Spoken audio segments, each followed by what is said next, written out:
Hey guys, this is SEO Floyd again, and in this video I'm going to be talking about an overview of what we're going to be covering in this course. So this is just a high-level overview. This should be a pretty quick video. So the core training in this course is designed to help you rank local clients. And I define a local client as someone whose primary trophy keywords would be city name plus keyword, like Dallas plus roofing. Okay, so that's what this course is really designed for. I'm going to teach you my basic strategy, which frankly is going to rank probably 80 to 90% of your clients just by using the basic strategy. For those that are in tougher niches or where there's more competition, then I'm going to do an advanced strategy. But first of all, what I'd like to do is I'm going to talk to you about the basic ranking factors for 2014. Okay. And for simplicity, I have decided to break this into four main categories. Okay, so the categories are on-page, off-page, social, and interactions. Okay, ranking a local client in this environment requires all of these four things to be orchestrated in order for them to rank safely and long-term. Okay, so since this is just an overview, I'm going to go over this fairly quickly. The first thing I'm going to go over is on page, and again, this is just an overview. So the on page section is basically everything that's related to things that you are going to do to their website, okay, or through their website. Okay, so we're going to cover things like titles and meta tags. We're going to cover things like outbound links to authority sources. LSI is latent semantic indexing, and that's just a big fancy word for adding related keywords to your pages to make them more relevant in Google's eyes. Alt tagging images, we're going to talk about that. A simple silo setup to ensure that Googlebot can easily crawl the pages of your site. We're also going to talk about some things that we do in Google Webmaster Tools. So technically that's not on your site, but it's related to your site because you have to have your site verified to use this section. So I think you'll find some interesting things in that part. I'm also going to go over the back end of WordPress and some of the plugins that I use. One example is Jetpack, which is a multi-purpose free plugin, and I'm going to go over kind of how I use that. Also, a very important on-page ranking factor that you're going to hear over and over again if you ever do any kind of good local training, and that's NAP, and that stands for name, address, phone number. Okay, NAP, name, address, phone number, is something that's very important because this is something that Google needs to see consistency for your website, across your Web 2.0 properties, across citation directories and things like that. So we're going to talk about that at some length. And then Google Maps. I've added that on there because, of course, Google owns Google Maps, and adding an actual Google map to your page is a very good identification of, a very good location identifier. And I'm going to show you some easy ways to do that and some easy ways to make that more powerful. Okay, so the next section we're going to cover is going to be off-page, and these are the things basically everything that we do that doesn't have anything to do with our own site. So the core, most critical thing for you to do with local ranking as far as off-page is setting up your Google Plus business/places/local account. Okay, this is a free service that Google has been offering for a long time, and they change the name of it from time to time and how you access it, but other than your web page, this is the single most important property that you need to utilize for your local marketing campaign. Okay, so we're going to show you how to set that up from scratch, and we're going to show you how to optimize that. This becomes the cornerstone of all your other online properties, okay, especially your citations. So we're going to talk about that in great detail. The next thing that we're going to talk about in the course is and here I have it put as top 4 social media. I do want you to set those up, and that's going to be Facebook, Twitter, Google+, and YouTube. I'm going to talk about setting up those completely, meaning that you have nice logos for them, and that the information is in there correctly, and that it's consistent across all four for multiple purposes, for branding, for links. Anyway, we're going to talk about that in more detail. I'm also going to talk to you about setting up, establishing your brand by registering a specific set of Web 2.0 properties other than your key 4. We're going to talk about citations. Frankly, any course that talks about local rankings that doesn't mention citations is really kind of missing the mark, okay? Citations are a foundational part of local ranking. And a citation is basically when, it's basically, think of it like a local directory, like Yelp or Merchant Circle or Yahoo Local. Okay, those are all citation sources. And what these are is basically really high authority places where you're going to have mentions of your business, but they're very important for local ranking, and we're going to go into those into great detail. I also mentioned rich media and geotags. Again, we're going to talk about those in detail. Reviews, another thing, one of the core foundational parts of a local ranking strategy.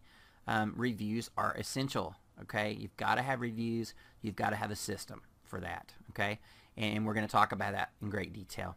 The next thing is going to be authorship, and I know that the pictures have disappeared for authorship, but the value and power of establishing a persona has not gone away at all. As a matter of fact, if anything, I think it's just going to get bigger and bigger and bigger, and I'm going to show you how to associate a person, either real or fake, with your websites in order to help them rank. Number 7, of course, is a big one in this world, and that's backlinks. I'm going to show you the backlinks that I use. I'm going to show you the foundational links that I use for every account, no matter what niche they're in or what market. I'm going to show these to you, and I'm going to give you the rationale for them. And I'm also going to show you some optional backlinks to use. The last one, as far as the off-page for foundational links, would be a press release. I'm going to show you how I do a press release and how you can use press releases to help launch your site. Okay? The next thing we're going to talk about is social signals, and there's just one little word on this screen, but social signals are one of those things that are the topic of much debate, but really the top level guys, there's no debate. Social signals are definitely a ranking factor for local businesses and beyond local, but we're going to talk about what are social signals and what are some ways that you can get these safely, okay? And so that is going to be a whole section. So we're going to go into that into a little bit of detail. But you need to be able to do this intelligently, because social signals done incorrectly actually can harm your site, okay? So the next thing we're going to talk about is interactions, okay? And there's lots of different ways I could have talked about this or named this. But what this is talking about is basically this is talking about the ways that users interact with your site, okay? Again, crucial ranking factor, okay? People will leave this off of courses. I don't know why, but it's crucial, okay? If your site is on the front page of Google, let's say it's 2 or 3, and people visit it and then immediately leave it because your content sucks or it's not what they're looking for, then you're going to have a really high bounce rate, okay? And what that tells Google is that this page is not what I was looking for, okay? So regardless of how many awesome backlinks you have and how many citations and how many great reviews and all this other stuff, okay, if you have a super high bounce rate, your site's going to get gone, okay? Google makes its money by selling pay-per-click, okay? That's how it makes its revenue. And the reason it's allowed to make that revenue is because people use its search engine. So if it presents, bad results, too much to its users, then it risks losing its product, okay? So having poor usability metrics on a real site, it can be a killer all by itself, okay? So we're going to look at things like bounce rate, time on site, page views, things like that. Okay, we're going to talk about things that you can do, strategies that you can employ to make these numbers what you want them to be, okay, for your customer sites. Let's see, the next thing I'm going to cover, so I'm going to cover some tough niche stuff too, okay, or tough markets, right? So as I mentioned earlier, the basic stuff that I'm going to teach you is going to work on 80 to 90% of your sites, okay? 80 to 90% of your local clients, if you will follow what I tell you to do in the course, they will rank, okay? You won't need any extra, magic wand stuff, okay? However, where there is competition and where there's people buying SEO, then sometimes you will need to move beyond those basic strategies, okay, and move into some more advanced things. One of the things that obviously is not new probably to anyone that's watching this course is having a private blog network. The one thing that I see missing from most of the private blog network courses, though, is how to set one up safely and how to keep it. I've had private blog networks, I don't even know how many years when I opened my first one. It was probably sometime around 2004 when I first started doing SEO. Okay, so it's not new. My sites don't get found. They don't get de-indexed. Okay, the people who are losing all their sites, there's a reason for that. Okay, the information that they're getting is not complete. Okay, there are some steps that you need to take to make this safe for you. If you follow these steps, is it impossible that Google could find you? No. I'm not smarter than Google, and neither are you. However, I can tell you that there's some common sense strategies that if you employ them, your chances are extremely good. And again, I've never lost a PBN site. Ever, not once. So pretty sure what I'm doing is working pretty well. Also, we're going to talk about some other advanced strategies that have to do with links when it's necessary in those tough niches. So we're going to talk about things like tiered link building and various configurations and things like that, okay? Okay, guys, so the final thing that I want to talk about in the introduction, now that we've kind of gone over the main elements, is probably the most important thing. So hopefully you have lasted till the end of this video, because the most important thing that I need to tell you in this intro video is that I don't want you to take any action on any individual part of the course until you have watched the entire course. Again, let me say that more loudly, more forcefully. Do not go through and watch different videos in different orders and start applying things, okay? My course is meant to be done in order, all right? So you need to start with the on-page videos, go to the off-site, go to the social, go to the advanced. Once you have watched all of it, then begin to implement, okay? I can't stress this enough. I also want to make sure that you understand that the ranking environment today, and of course, as you saw the intro, it said Ranking Factors 2014 because that's when I was making that video. Rest assured that the strategies I'm giving you are going to take you well into 2015 and beyond. But one thing I want to make sure that you understand crystal clear is that it is a variety of factors that ranks you in Google, okay? There are always going to be people who are touting one specific aspect, typically because they're selling courses to you. Okay, there's nothing wrong with that. But I want you to understand as my student that it's not one thing, it's all things. Okay, so don't focus all of your time and energy on, PBNs, let's say. Okay, that's what was a big deal, a year ago, 2 years ago. They were all the rage. All right, right now it seems to be social signals. Okay. Don't get distracted by all the clutter and all the noise. The key to ranking in Google consistently and long term is by combining all the factors that I teach you in this course. Okay? The core of this course I doubt will ever go away. All right? If you follow this course a year from now or 2 years from now, if you found it in its original form, I'll bet you that 90% of it is still applicable. Of course, I am going to be updating the content, per the membership site, you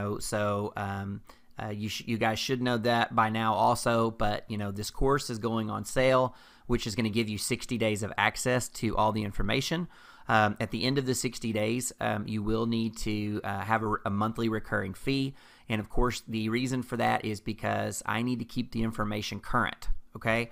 So, if I just make this course and then leave it alone, then inevitably information in it is going to change, okay? It changes rapidly. So the only way that I can ensure that you have the most up-to-date training and information on what's working in Google is if I, make this a recurring fee. And so that incentivizes me, of course, to spend the time and energy to update the training and to give you new training, okay? So, again, the course is complete as it is today. The core of it I don't think is going to change significantly anytime soon, but of course I highly advise you to go ahead and get into the membership at the 61-day mark, okay? So you can have access to the new training as it's added and as it's updated, okay? Just in making this course in the last few months, I have already had to update multiple sections because Google changed things. For example, there was a section on ranking in the carousel results for local. You may not have ever seen the carousel, but it was a graphic result that appeared at the top of a lot of local pages. Well, about a month ago, Google removed those completely. Ironically, Bing added the carousel results, but that's one example of where what I was teaching you was current and it was good, but Google changed it. So I have, of course, removed it from this training, but that's why you want to be involved in the member area, okay? So again, thank you for purchasing my course. Thank you for listening, and do not apply anything until you've gone through the entire course. Thank you again, and I hope you enjoy the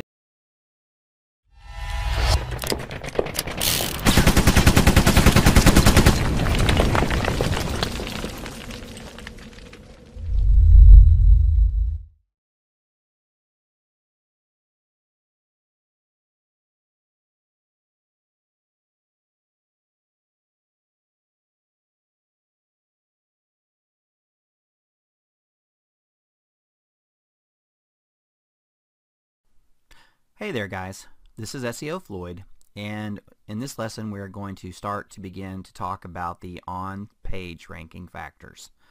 And so these are things that you are going to do on your site to make sure that you are more relevant in Google's eyes so that you can rank. I'm going to break this up into two sections.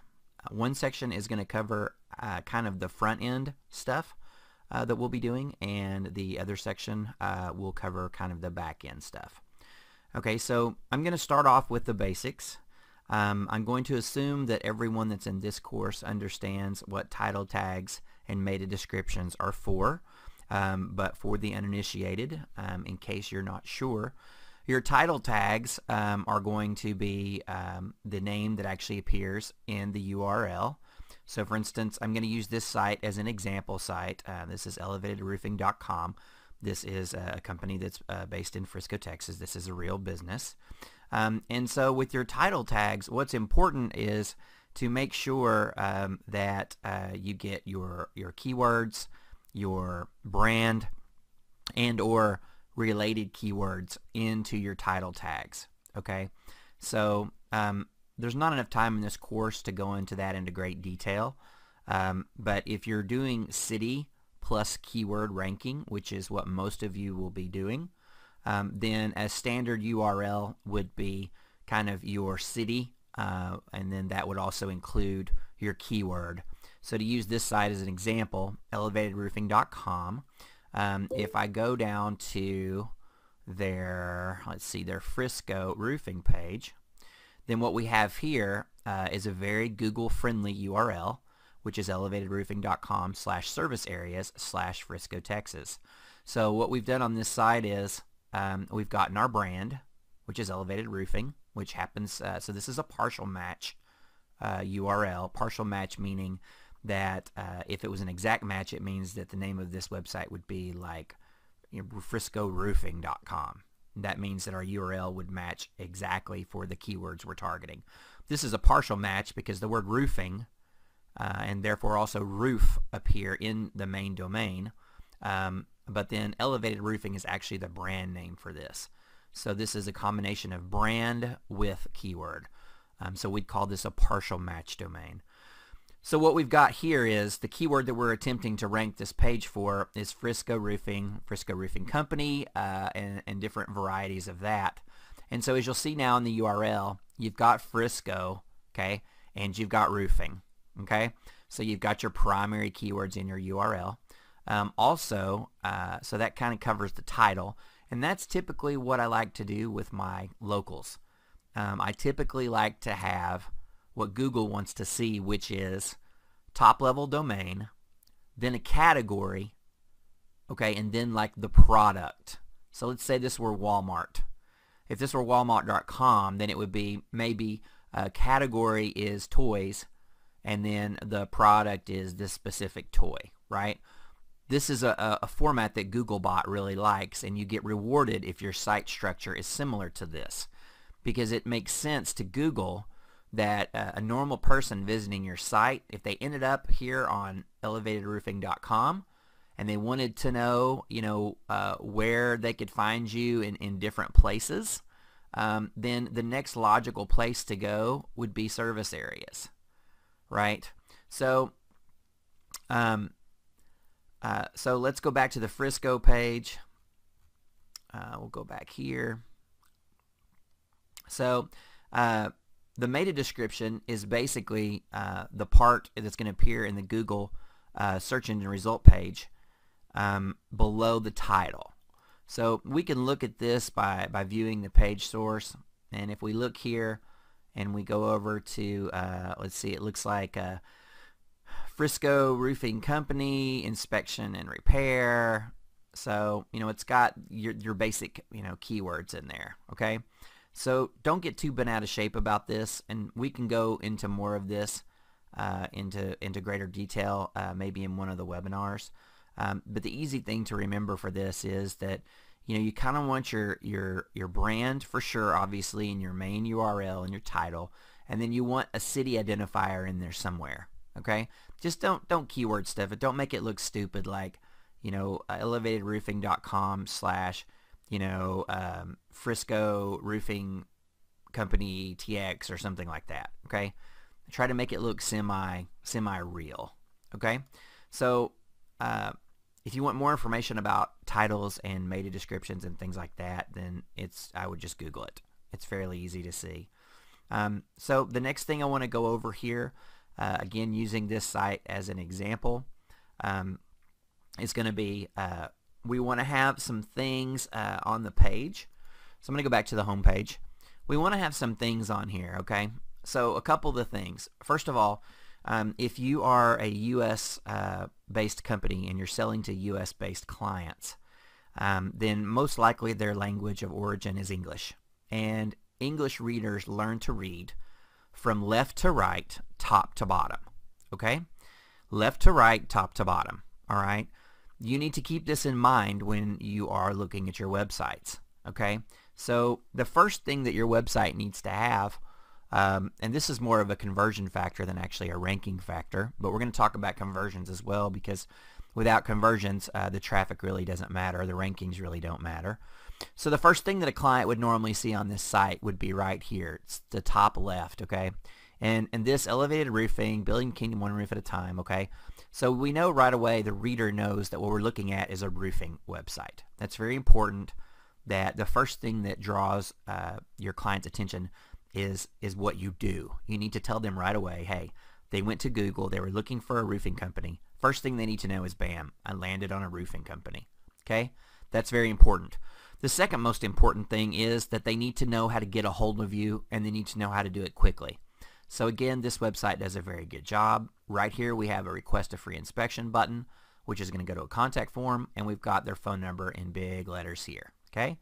So these basic elements are all very important. Okay? We also have our social media set up here, okay, which is also very important and part of what we're going to do. And so the next thing, as far as on page goes, we're going to want to look at some things like this.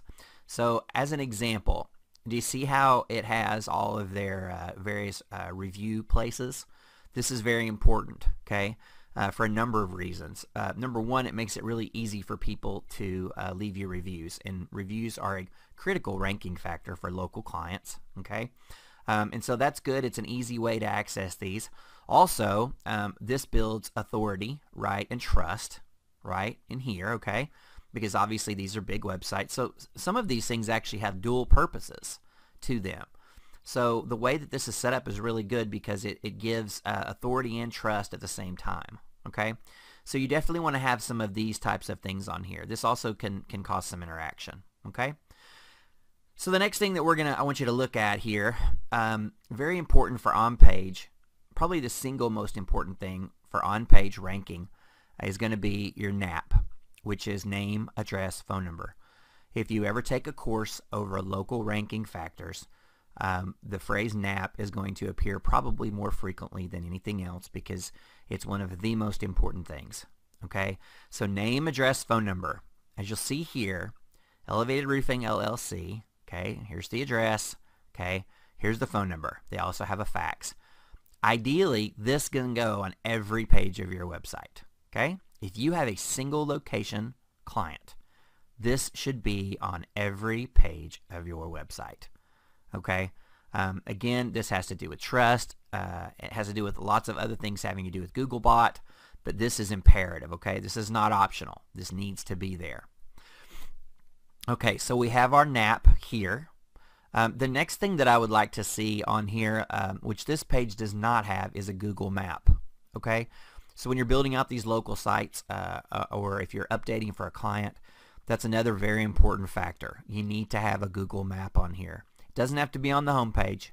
It can also be on the Contact Us page. Okay, but if you're writing down a list and checking things off, having a Google map on there is one of the things that you need. Okay, then we're going to go into Google Maps a little bit more later in the course, but for right now, just know that you need to have at least one on your site. Okay, all right, so moving right along, a couple of other things that I really like about this. We have our authority outbound links here.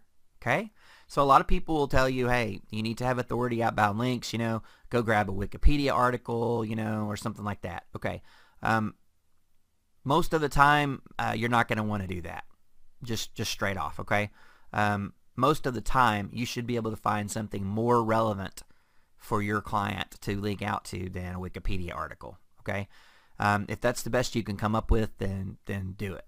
But for example, here, this is a roofing company. Okay, and so what they have here is they have an outbound authority link to GAF. Okay, GAF is probably the largest manufacturer of tiles.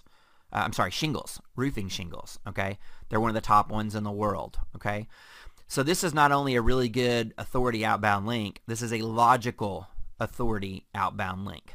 Okay, so you need to have at least one of these. So depending on what type of niche you're in and what type of clients you have, just do some brainstorming and figure out, you know, logically who's it logical to link out to from this page. Okay, this is a company that sells roofs, and so linking out to GAF is just a natural kind of thing. Okay, so this also helps with our establishing trust, right?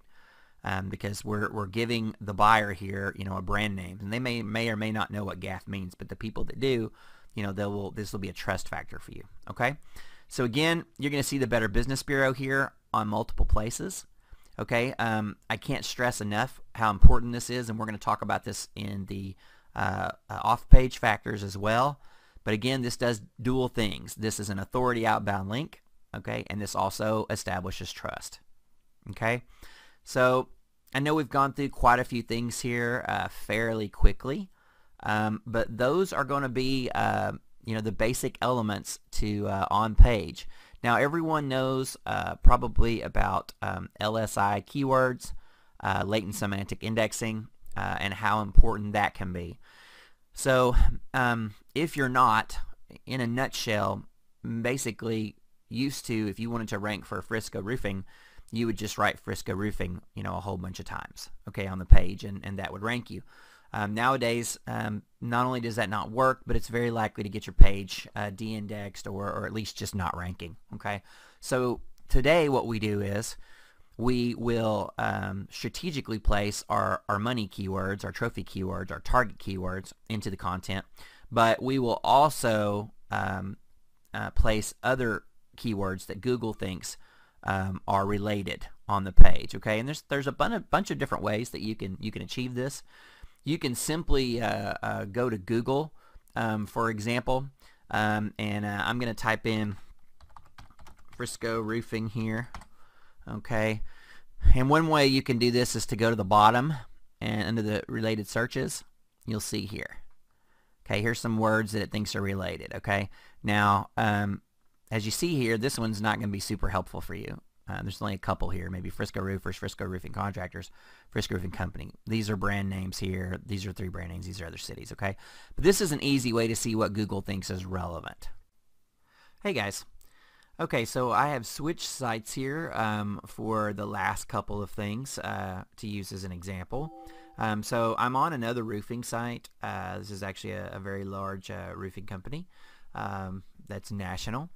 I'm going to show you a few things on here that weren't on the other site. So one of the things that I wanted to talk about was alt tagging your images. If you notice when I move my cursor over certain images on the screen, that what's going to happen is it's going to come up with some additional text. And so of course now as I'm doing this I'm not seeing any. Okay, so as you see the little text screen that popped up there that says Longsmith Roofing and Construction, okay, that's called an alt tag. Okay, and the original purpose of alt tags was so that people who were blind, when they're surfing the internet, there's software that would actually read this to them. So they can't see the image, but it would give them an idea about what the image was about based on the alternative text. So what you want to do is you want to use this. You do want to alt tag some of the images on your page. Don't go crazy. Don't stuff your exact match. Don't put, Dallas Roofing. Don't call every picture on the page Dallas Roofing. Okay, that doesn't make sense. You're going to get smacked. But what you want to do is, you want to sprinkle a couple of different things in here. So one good thing to do would be to sprinkle in your brand. So as you look here, you see Longsmith Roofing and Construction. So what he's done there is he's done a brand plus money keyword anchor text there. So he's got Longsmith, which is his brand name, which is good, and then he's added it to roofing and construction, which is his money terms. Okay, so this is a very good way to alt tag. If we go through a couple more on here, I'm assuming that we're going to see a few. So here, Longsmith Roofing Expo, Design IQ. Okay, so he's kind of doing this a little bit on some of these, and he's kind of not either. Okay, so GF Master Elite. Okay, so there's a lot of images on here. So one of the things you're going to want to do is just to go through and selectively add in different things. So you want to use the brand. It can also be something that's a latent related keyword that is related to it. So you want to put stuff in here like maybe one of these is top roofing company, right? Something like that. Or you could put if you have a picture like happy roofing customer or something, right? So that's what you want to do. You kind of want to sprinkle these through. Okay, so that's an important thing to do to make sure that you're getting the stuff that you need to be getting. Okay, so I wanted to cover that. Another thing I wanted to cover is you want to have interaction things on your home page, guys, or on your ranking page. Okay, you want to have things to keep people on the site. It's very important. We're going to cover that actually in another exercise in more detail. But if you look on here, this particular site, it's got a ton of stuff, right? It's got lots of rich media, it's got lots of images, it's got lots of videos and things like that. But you want to have things on here that cause interaction. So, for instance, this contact form, okay, very, very good thing to have on your home page, okay? Very, very good thing. A video, okay, very good to have on the home page. This is going to help with all of those site factors again that we're going to cover later. Okay, some of these things that we talk about are actually going to kind of blend from one category to another, so you're going to hear some of these things more than once. But what's good about this again is there's lots of information on here, there's lots of trust, there's lots of related keywords and things like that. Okay, so this is definitely a good page to use as an example. It may be too busy for some pages. Again, you're seeing social proof over here. You're getting feeds from their Facebook. So a lot of good things that's going on here. And so this is one more thing just that you need to do.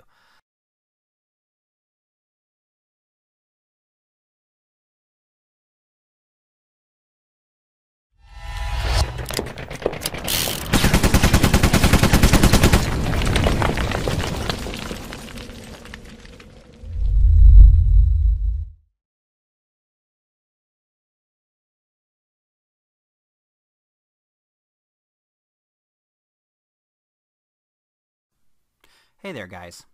This is SEO Floyd again, and I'd like to thank you for joining me for video number 2, which continues our discussion about on-page. As I mentioned in the previous video, some of these things are kind of hard to categorize and they may fall into multiple categories. So this section is going to cover partially the back end of your site, specifically in WordPress, but it's also going to cover some things that I like to do in Google Webmaster Tools. Okay, so what I'm going to do first is I'm going to go ahead and run you through how to add your site to Google Webmaster Tools. If you already know how to do this, then please feel free to skip forward, but don't skip too far, because some of the things I'm going to show you on the back end are most likely things that you've never seen before. So I'm going to begin. I've gone ahead and I have gone to Webmaster Tools, and you can just simply Google that, Google Webmaster Tools. I've logged in to Google with an account, and then the first thing that I need to do is I need to add my site. So I'm going to go ahead and add one of my sites to it, innovatemarketing.com. I'm going to continue. And the first thing it's going to want me to do is to verify ownership. Now, there's multiple ways that you can do this, okay? If you don't know much about coding or programming, then what I'm going to suggest is to do the HTML tag method, okay? And what you're going to do is you're going to click this little button here, and you're going to see this long piece of text, okay? What you're going to do is you're just going to copy all this, okay? Right-click and copy, okay? Now, you're going to go to your site, and once you log into the back end of WordPress, there is a handy-dandy plugin, and this plugin is called Google Site Verification Plugin using Meta Tag. Okay, so all you need to do, just search for plugins here. So under plugins, you're going to go to Add New, then you're going to search for Google Site Verification Plugin. Okay. You're going to find this one. It's by Himanshu. Okay, there's different ones. Make sure you get this one. It's easy to use. Once you have this activated, and I'm not going to go through all those steps, once you have this activated, you're going to come to Settings, and under Google Site Verification, you're going to click on it. And in here, you're simply going to paste. Now, hint here, all you need are the things between the little apostrophes here. Okay? That's all you need. So you're going to take that and you are going to right click in here and paste it in, okay? Then you're going to hit Save Changes. Okay? So let's go ahead here. I've already done this, so I'm not going to do it again. Hold on one second. Let me go to Verify. Alright, so I'm going to go ahead, and I thought that it was going to give me the same one, but it didn't. So I'll go ahead and put in the new verification, which is perfectly fine. I'm going to paste this sucker in here. I'm going to go right here. I'm going to delete out everything except for what's inside of the exclamation points. Okay, so I'm going to go right on this little sucker and just hit delete.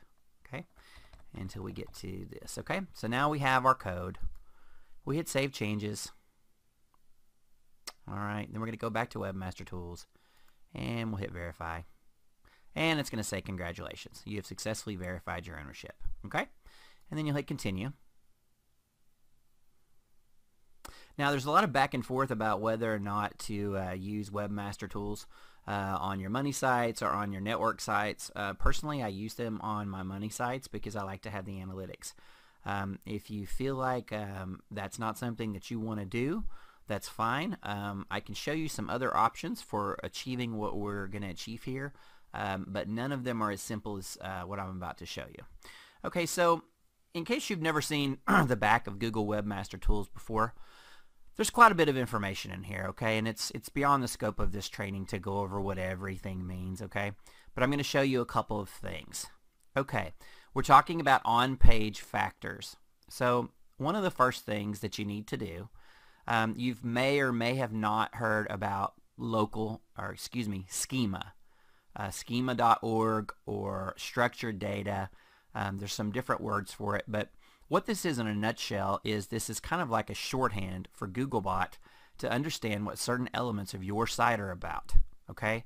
And there's lots of ways to implement this on your site. You can do it by hand if you know the code. There's plugins you can use, okay? There's all kinds of tools, but if you're ranking a local client especially, having the correct type of schema data is very, very important. Okay, this is one of those things that's a must-do.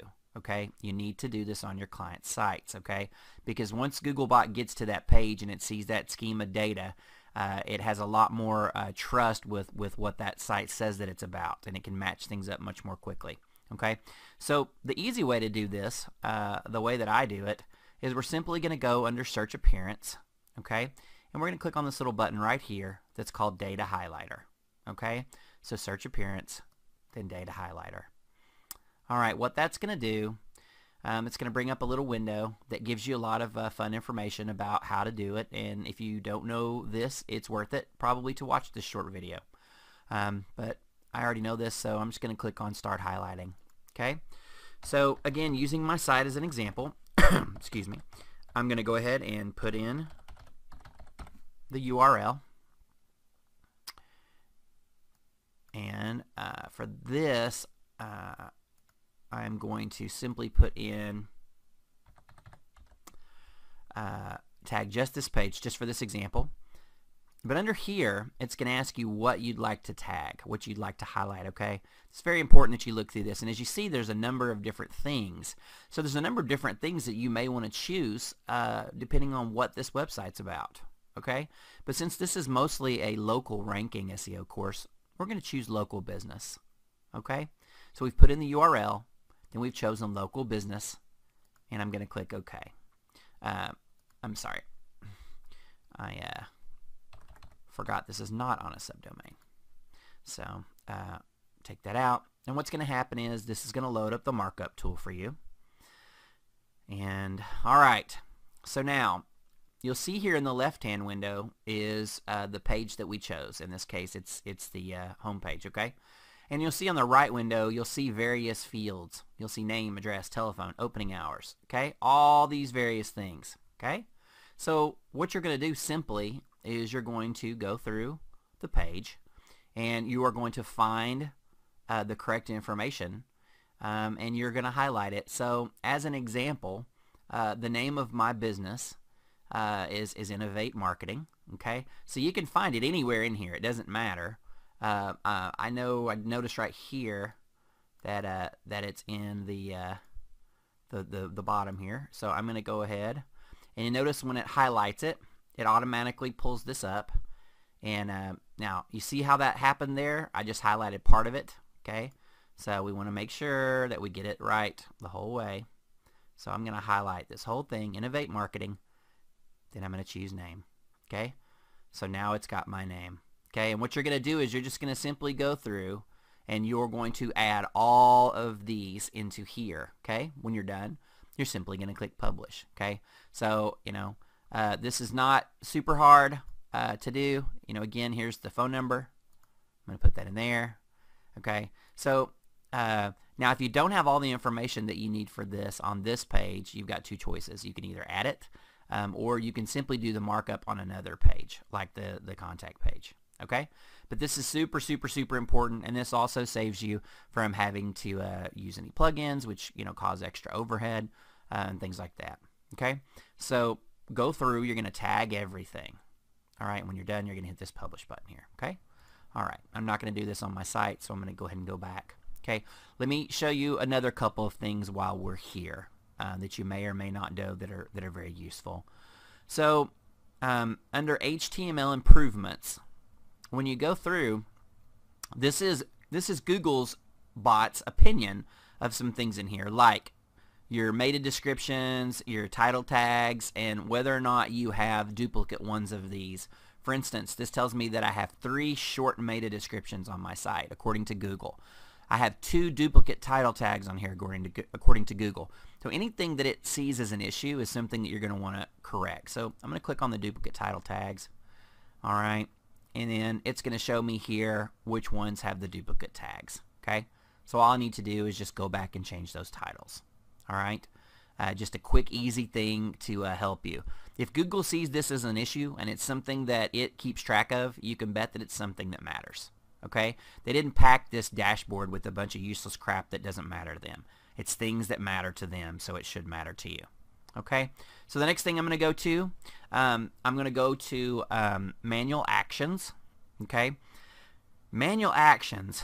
Now, this is going to be, if you have a new client, the first thing you're going to do when you log into Webmaster Tools, if it's not a brand new site. Okay, you're going to look in here, because if there's anything in here besides what you see on the screen, no manual web spam actions found, then you need to develop a plan of attack. If you look in here and it says that there's a partial penalty, or it says total spam, or frankly, if it says anything at all in here besides no manual web spam actions found, it means that Google is manually penalizing the site some way. And so that's a whole separate issue that you need to address. Okay, so when you're doing this for a client, unless it's a brand new website, again, first thing you're going to do after you verify is come in here and check this. Okay, a couple more things that's good to know in here. If you click on the Google Index feature and go to index status, then it's going to show you how many index pages you have.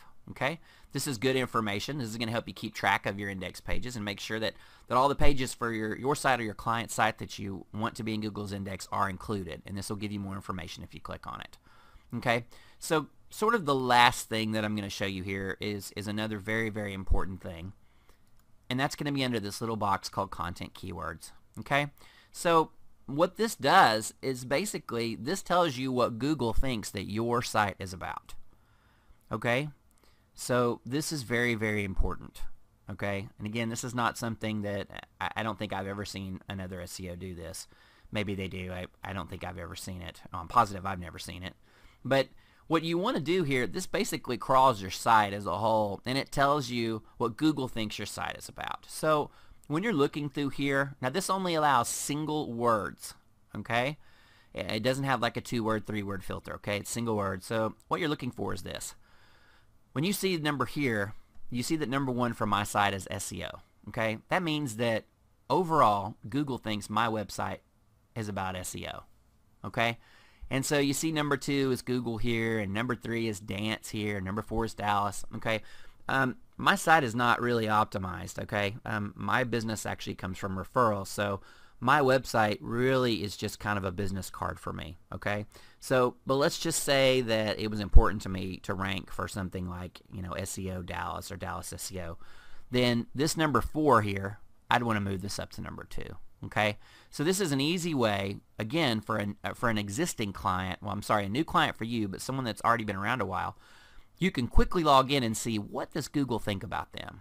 Okay, what does Google think? So if this is just wrong, let's say that I'll continue with my roofing example. Let's say that this is a roofing company in Dallas, and their primary keyword is Dallas roofing. You should see Dallas as number 1 and roofing as number 2, or vice versa. Okay, and if you don't, then you need to correct that. And again, this is looking at the content. So if your keywords aren't represented enough in the content of your pages, I'm not telling you to go stuff those keywords into 1,000 places. What I'm telling you is that you don't have enough of your keywords to make them relevant in Google's eyes. So you need to maybe edit some articles that are on the site to sprinkle in some of these keywords, very judiciously. Or maybe you want to add some new content to the site. Okay, so this is really, really important. Okay, and then the last thing, I lied to you. I said that was the last, but I'm going to show you. I'm sorry, I'm going to show you 2 more.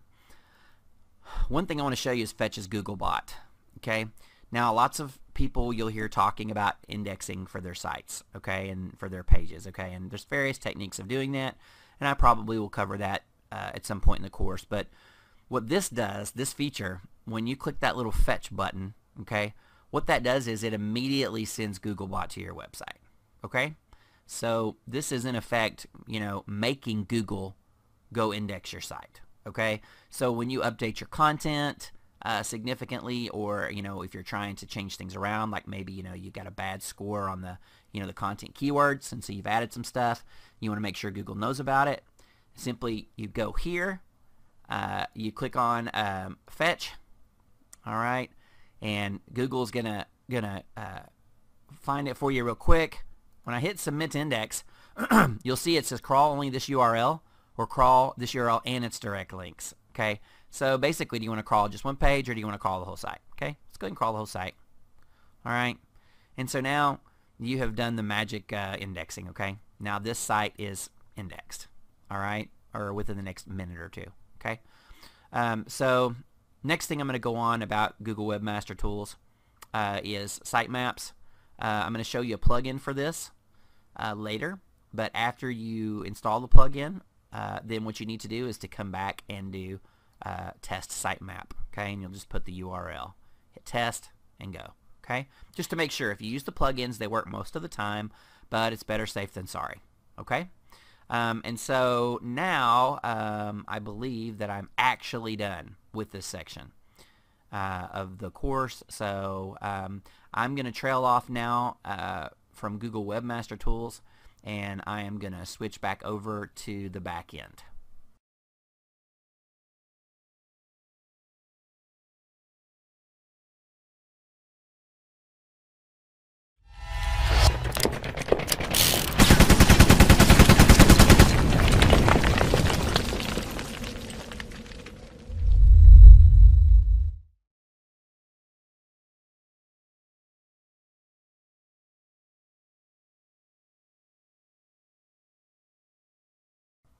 Hey guys, this is SEO Floyd, and I'd like to welcome you to the next training on on-page factors. So we've just come out of Webmaster Tools, and we're going to go into the back end of WordPress. Now this again is not going to be an exhaustive course on WordPress, but let me show you some things that I like to do on all of my money sites. Okay, first of all, there are several plugins that I like to use. One of them is going to be the Google. I tell you what, let me go ahead and go to my plugins first. So I access my plugins and then go to installed. Okay, one of the ones that I like to use on all my sites is All-in-One SEO Pack. And this just allows me to set a lot of the options that I like for my sites. There's also a Yoast plugin, and there's several other ones that are good. I use this one frankly because I've been using it probably since it came out. I know how to do it. It's easy for me. So I'm going to show you some settings in there in just a moment. But have an SEO plugin, okay? The good thing about these SEO plugins, as long as you use one of the major ones like All-in-One SEO or Yoast, is you don't have to worry about a footprint with that, okay? Because so many sites on the internet use those, okay? So don't worry about that. Another thing that I like to use on all my sites is going to be the Google XML sitemap for videos. And basically what this is going to do is it's just like a regular sitemap submitter, but it's for videos. And this can be a helpful way to get your pages indexed if you're having trouble otherwise, especially if this is not a site that you have in Webmaster Tools that you can just automatically fetch. There's a trick for doing this, and I'll discuss that later in training. But also the Google XML sitemaps. I like to use this one by Arnie Breakhold. And it's just a real simple way to get your information to Google. And of course it's very important to have a sitemap. You really need to have that XML sitemap, okay? That is a ranking factor, so make sure that you have that. There's a couple more that I like to have on here. I'm not going to show all of them on this training, but one of the ones that I definitely want to show on here is going to be Jetpack by WordPress. So I'm going to go ahead and go over to Jetpack here. And Jetpack is a free plugin to WordPress, and it's got a ton of features, man. It's got all kinds of stuff. And again, all the things it can do are past, out of the scope for this training. But I highly suggest that you look through here, okay, and see all the things that it can do. I'm going to teach you later some very specific techniques to use this for, okay? I use this on 100% of my sites. Again, no footprint because it's so prevalent. Okay, this is one of the most popular plugins for WordPress. Okay, one of the things that you can do with it that's nice, if you don't want to put Google Analytics on your site, when you click over here on Site Stats, then what this does for you is this is almost like a Google Analytics Lite. Okay, and so what this does is, it shows you your traffic, your visitors. It shows you, this is like a weekly view, right? Okay, and you can click into any of these, and it'll give you the daily information. But what's cool about this is that it's going to give you the refers. It's going to give you the search engine terms. Okay, clicks. Okay, and again, like I told you before, this site is not not a popular site. It's not one that I really use. But let's say that this was, so for instance, search engine terms. I'm going to click on summaries in here, and then I'm going to click on all time, okay? And what you're going to see through here, it's just going to show you different keywords that people have typed into Google that have gotten, to your page, okay? So if this were a real site that I was promoting, then there'd be a lot of things in here, okay? And this is a really good way to get information about how people are getting to your site, okay? So it's just good information to have. If this is a client site, again, if you don't want to use Google Analytics, this is a great way. You see all these, so let's say, I know I'm getting hits for SEO marketing Dallas, Texas, okay? Then I know I should maybe throw this into my keyword tool and see what kind of traffic this gets. And also, maybe throw it into my rank tracking tool, right? And then this may be, something I want to start targeting, maybe something that I'm already ranking for and just don't know it, right? Something more just to show, more value to my client, okay? So again, I'm not going to go into this in too great a detail. There's lots of good information on Jetpack and what it does, but this is free. You do have to register an account, a WordPress account to get all this information, but it takes 10 seconds. Okay, so that's all for Jetpack. So the next one I want to show you, I use all-in-one SEO. Okay, and again, you're free to use which plugin you'd like, but I want to show you just a couple of settings on here that I like to use. That make things just a little bit easier for me. Okay, so a lot of these are set by default. Okay, so things that are set by default, I'm not going to show you how to change. Okay, but a couple of things I do want to show you. One of the things I definitely want to show you is here. Okay, so under title settings. Now you see here where it says page title format, post title format. Okay, the default in this tool is this percent blog title percent, right? Which basically means that for every post on this, it's going to take the post title, and then it's going to give the blog title, and that's what the URL or the title is going to be for that. So if the post were, SEO tricks, right, then the URL for that is going to be, my site / or the title is going to be SEO tricks, and then, innovate marketing, right, because that's my blog title. Okay, now there's time and a place to do this, right? So on my posts, I don't mind that, but I do on my pages, okay? So I've gone into here, and you can simply highlight and delete, okay? And it doesn't hurt anything. So my pages, I don't like that because I've already got it in the URL, so it's redundant. On my posts, you may or may not want that, okay? So that's just a couple of things that I like to change. But as you look through here, there's lots of things, and again, this actually has a section for Google Webmaster Tools verification. This is another way that you can do that easily. I showed you the other way because some people may or may not use this plugin. So that way works either way. But if you do use this plugin, here's another place you can put in your verification code. Also, you see for Bings and also for Pinterest. Okay, so it just makes it easy. And then finally, your Google Plus, right? Even though authorship is gone, don't forget about Google Plus, okay? Don't write that off, okay? I'm going to talk about that in later training, but you definitely want to keep a hold of that, okay? So last thing I'm going to show you here in this part is something that people mess up a lot, okay? And I see people asking this question all the time. Why should I use posts, or why should I use pages, or I've got these pages and they're competing, against each other, and these posts are outranking my pages and all this other, stuff. So what you want to do with this plugin, do you see where it says use no index for categories? Okay, man, you need to check that button, okay? Because otherwise what's going to happen is whenever you make these posts, there's going to be a category page that has an identical page name to it, okay? So that's going to cause duplicate titles, and it's going to cause duplication that can be confusing to Google, so it can help you not rank. It also can cause conflicts where the page you're trying to rank is actually competing with, the category page. So easy way to do this, just check that box, okay? Now, there's other reasons you would want to choose some of these others, and so I suggest you kind of go through, right, and see which ones you want to do, okay? But for me, these are the basic settings that I use for this, okay? Oh, one last thing, as you see here too, that you can connect this with Google Analytics.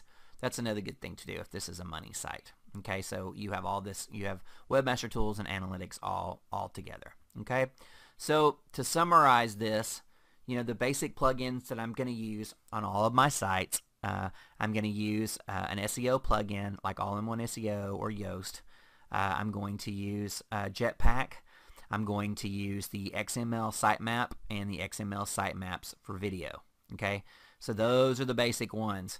Now, depending on, you know, what I'm using it for, you know, there could be other ones and other reasons. Okay, but as far as this one goes, those are the basic plugins and the basic settings.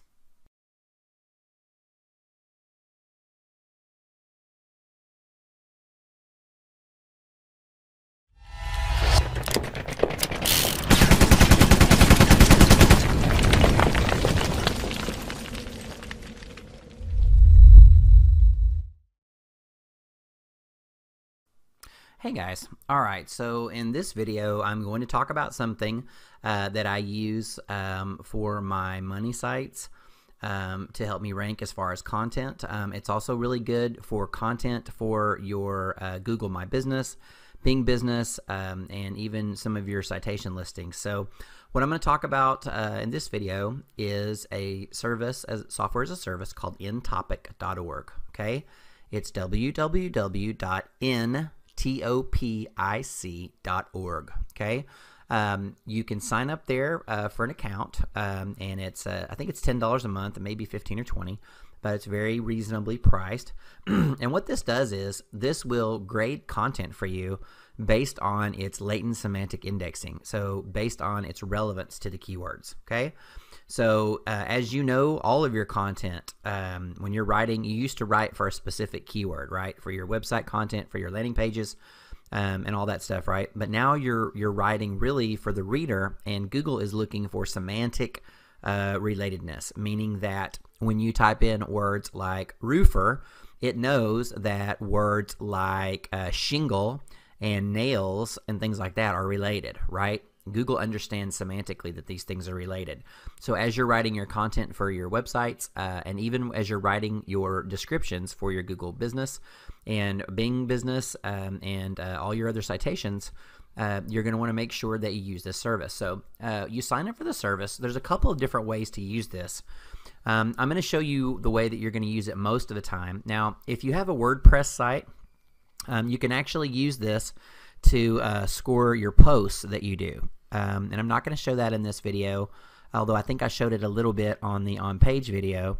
But the way that you're normally going to use this is there. Once you log into the back end of the site, you'll get your API key, and you're going to go to the writer function. Okay, so it's ntopic.org/writer.php. Okay, and at the top of the screen, you're going to put in your API key. All right, then you're going to put in your keywords, and then you're going to paste in your content. Okay, so let me tell you, I've been using this for about probably close to 2 years now, and I can tell you from experience, this is one of those things where you should just trust me and just kind of do it. Pages that have a higher score in this, 90 or better, typically rank higher in Google. Okay, just period. All right, whether it's an article site or whether it's a money site. Okay, this tool is very good at doing this. There's lots of other tools that do this, but I love this one. It's my favorite. I highly suggest that you get an account with this service. Okay, so let me show you how to use this really quickly. All right, so again, we've logged in, we've created an account, and we've chosen the writer function, and you'll understand that once you're in the back end. I put my API key at the top here. Okay, I'm going to scroll down a little bit.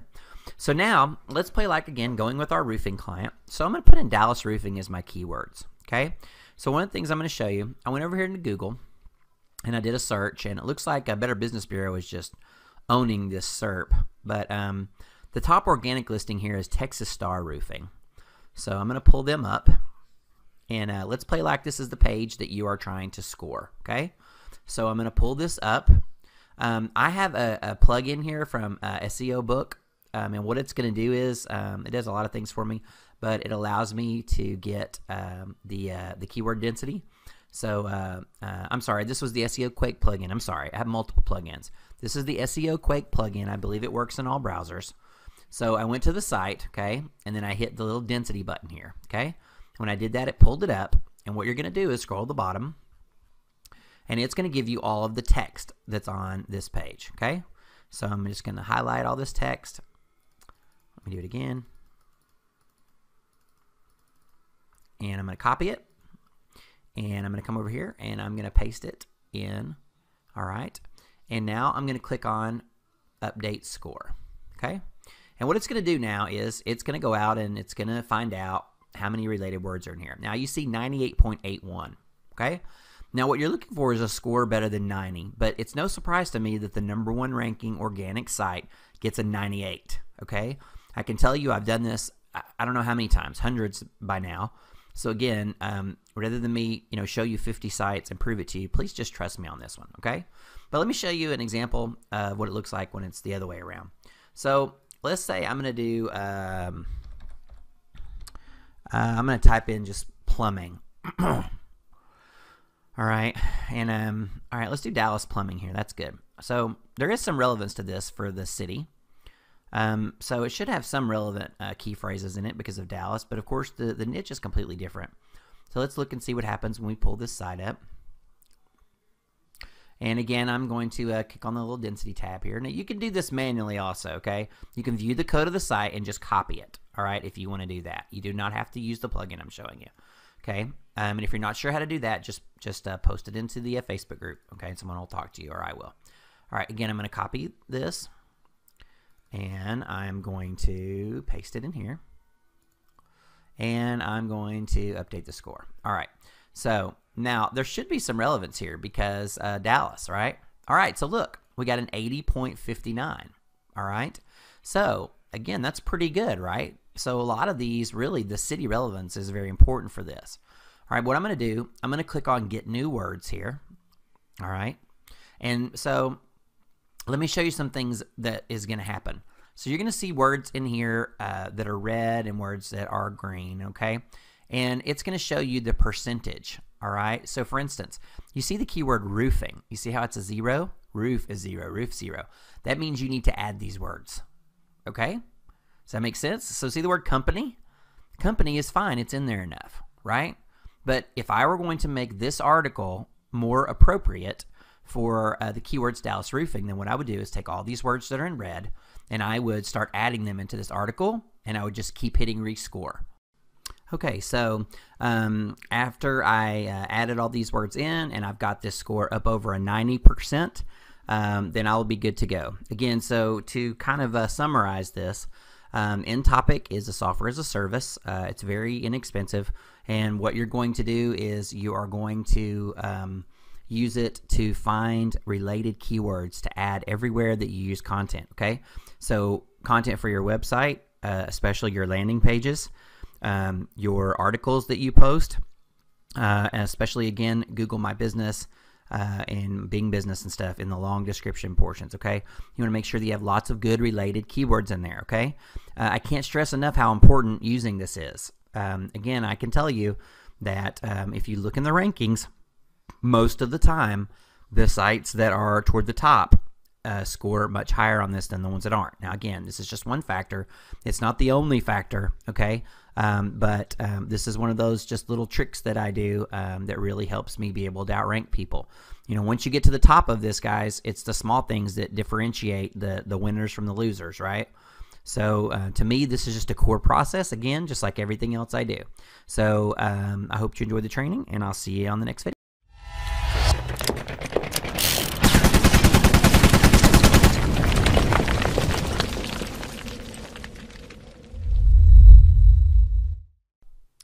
Hey guys, this is SEO Floyd, and this is a supplemental video to the reviews training that we've done.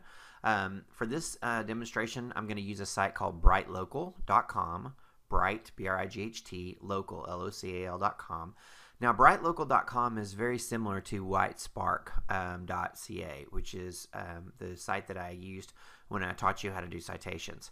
BrightLocal is a kind of a comparable site, but I've been using both of them for quite a while, and my testing has just shown consistently over and over and over again that whitespark is better for citations.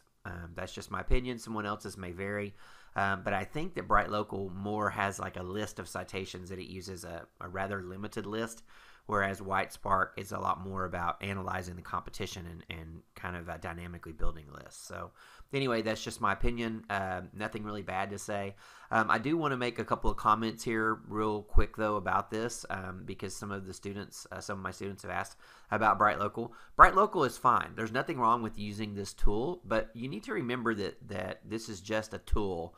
The reason why I don't really teach a whole lot of BrightLocal is because a lot of their tools, frankly, aren't that good. And so if you'll use some of the stuff like the SEO Checkup, for instance, or the Google Plus local wizard, it's just going to give you a bunch of information that frankly is a bunch of stuff you don't need to be focusing on. Okay, so if you're kind of new to this and you log into BrightLocal and you run a site through one of these tools, it may look very impressive and you get to spit out this long list of data, but trust me, the stuff that you need to know and you need to do is what I'm including in this training. Okay, so the reason why I guess in summary I don't teach a whole lot of BrightLocal is because it's more of a distraction, in my opinion. There's other tools like Internet Business Promoter, SEO Power Suite. Okay, there's several tools like that will spit out these 8,000 page reports for your site. And again, if you're new, that may look kind of cool. You may think, wow, look at all this great information. But what I found by sifting through all this information is that 99% of it is information you don't need or you already have. Okay, so anyway, that's my short take on that. That's why I don't cover this a whole bunch. There are a few things, though, I like about BrightLocal, and that's why I keep my subscription to it, and that's why I'm going to show you some training from it, okay? So, again, overall, you're not going to be seeing a bunch of BrightLocal training from me, but I am going to show you a few things. So, the first thing I want to show you today has to do with reviews, and so one of the things that BrightLocal allows you to do is it allows you to make these review badges for your client, which is really cool. We talked about, there's lots of different ways, that you can get reviews. There's lots of different strategies, but one of the best ones that I found, or one of the easiest ones that I found, is simply presenting this on your website. So what BrightLocal allows you to do is you're going to go in and you are going to set up a review badge for your client. And the really cool thing about this is that they will allow you to white label the review badge. Let me show you kind of what I'm talking about. All right, so let me show you kind of the steps for this. All right, so if you want to use the white labeled, meaning that it's going to have your company's information on here, then what you're going to need to do once you log in, you're going to need to go to Review Biz, okay, on the menu. Once you're in Review Biz, you're going to need to scroll down and click on the White Label Badges section. All right. And then right here where it says Create White Label Profile. Okay, so this is step one if you want to white label it, meaning that the review code that's going to go on your client's site actually can have a backlink to your site, which I don't have to explain to you hopefully by this point in the process why you want that. So I've already created one just for a demonstration in here, so let me show you. All right, so this is the screen you would get if you clicked on the review badge. And by the way, this is what it looks like, okay? So there's different formats, and I'll kind of show you this in the next part. But what you're going to do here, so this is your white label profile, okay? So in this screen, we're making the profile for your marketing company, your SEO business, all right? So profile name, I just use default. But if you have different business names that you that you operate under, then you can set up one for each one, okay? So in here, you just put a name. It doesn't matter what this is. Button header, okay, is just what they're going to see right here, okay? And this one I actually like. Please leave a positive review about this business on your favorite search engine, directory, or social media website. Thanks, okay? I like that. I leave that on mine. But again, you can put different information in here if you want to incentivize them or different calls to action. And you would simply type it in here, okay? Now, badge footer, all right? This is where you're going to get your backlink in here, okay? So you're going to just type in this box, okay? It's WYSIWYG. What you see is what you get. So for instance, on this one, I chose search marketing by innovatemarketing.com, and I linked this to my homepage, okay? So this hyperlink now goes to my SEO site that I'm using for my example, okay? And then in here, backlink URL, that's going to be, again, the URL that you're going to put to your site, anchor text, and the anchor text, okay? You're going to click Save Profile. All right. That is how to set up kind of step one. Okay, so step one is you are going to come to brightlocal.com. You're going to go to Review Biz, and you're going to click on White Label Badges and create White Label Profile. Okay, guys, so now that we have created our White Label Profile, the next thing we're going to do is we are going to build our badge. All right, so we are going to make sure we have Review Biz Badges highlighted and create new badge. Now, this is actually a two-step process. All right, so step one is that you need to add a new client, okay, if you haven't done that already. All right, so we're going to go through add a new client, and for this, I'm going to use one of my demo sites. All right, business category, pressure cleaning, power washing, accident investigation, accommodation. Wow, these are some interesting categories. All right, this is a marketing company, so hopefully they have marketing since they have these kind of obscure things. Okay, good. All right, marketing, actually, wait, marketing consultancy? All right, we're just going to, yeah, we'll do marketing consultancy. That sounds good. All right, they are in the United States, and their telephone number is going to be, hold on a second.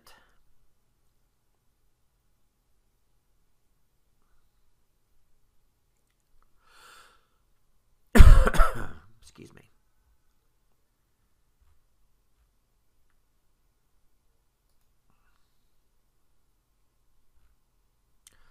All right, 402-694-1621.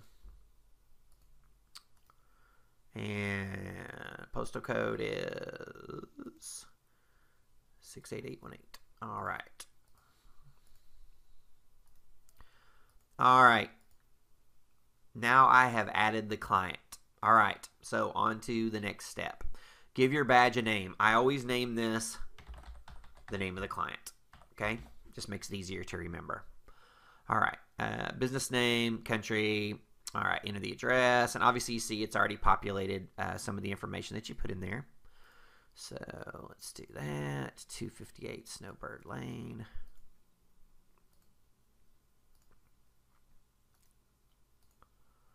And that's going to be at Aurora, Nevada. All right. Sounds like a nice place.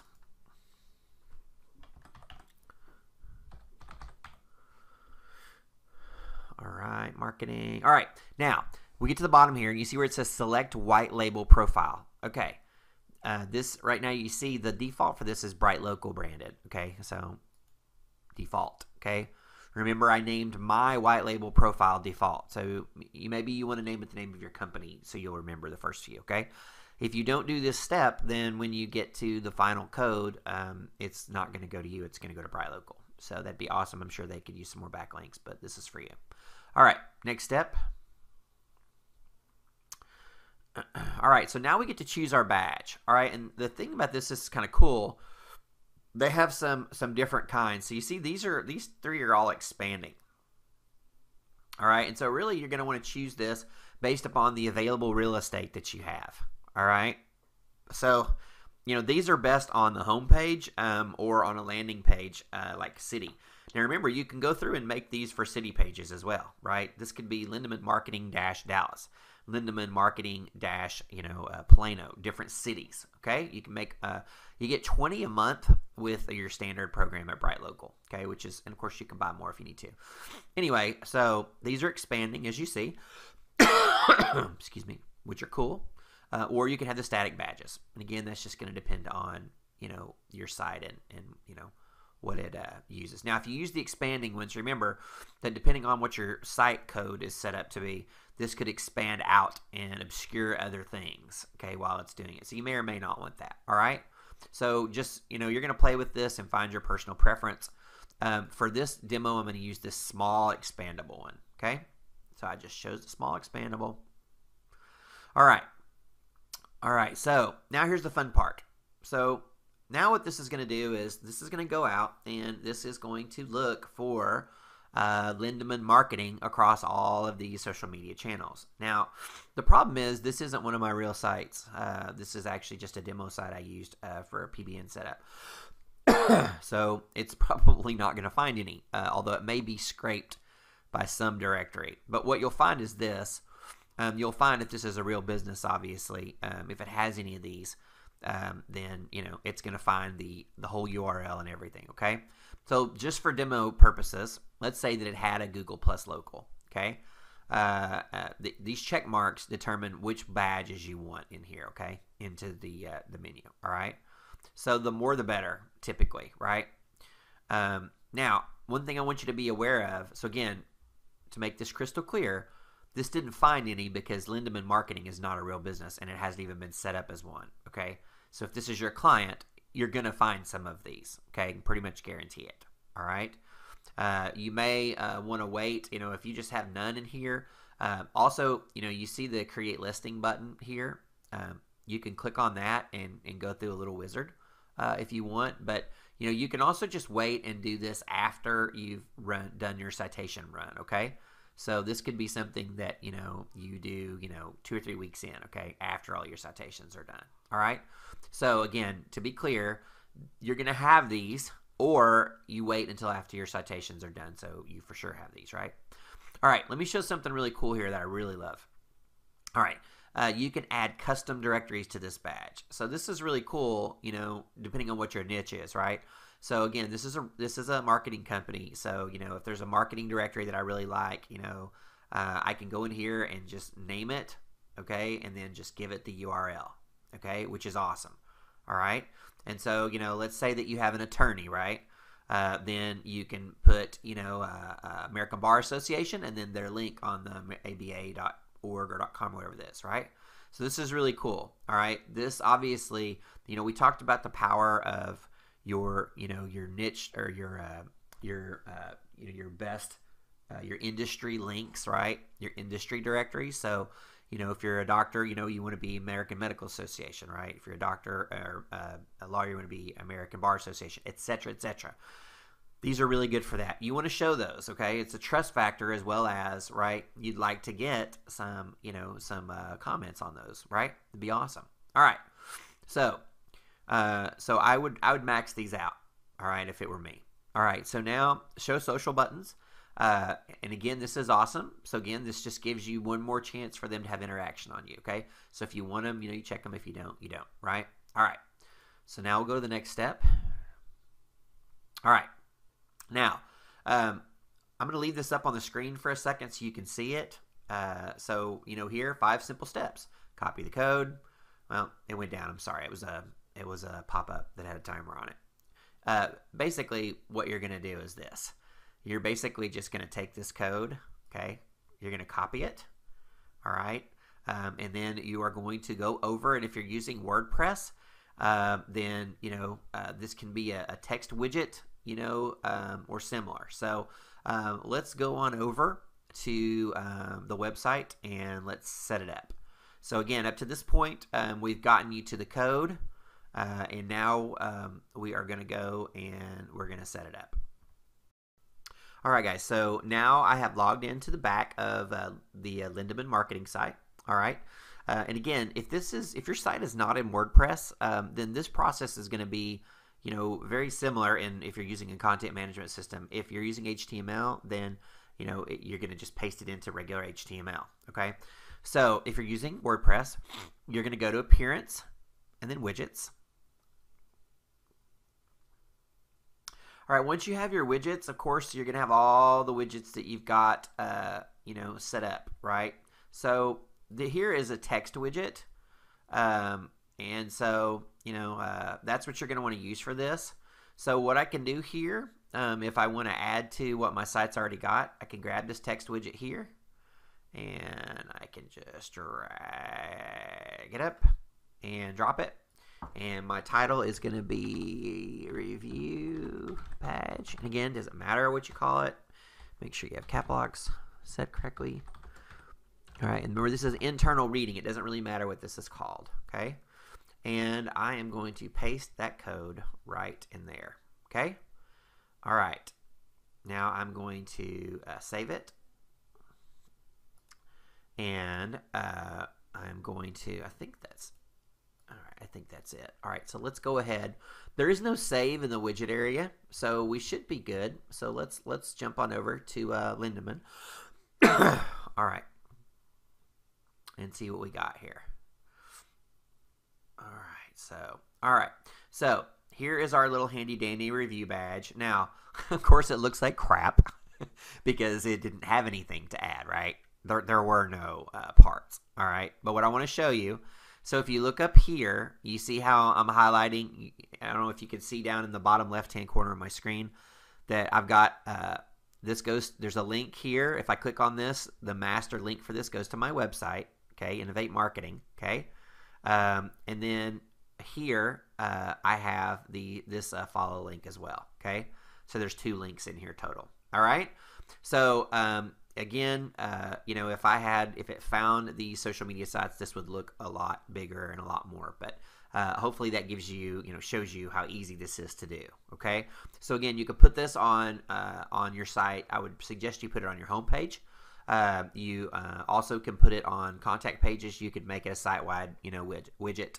It could be, kind of however it fits into the overall setup for your site. Okay. But again, this works really well, I'll tell you. This also gives you an easy way when you want to have customers leave reviews for you, like at the location. So, let's say that I just did a Lindemann Marketing here, did a great marketing campaign for a client.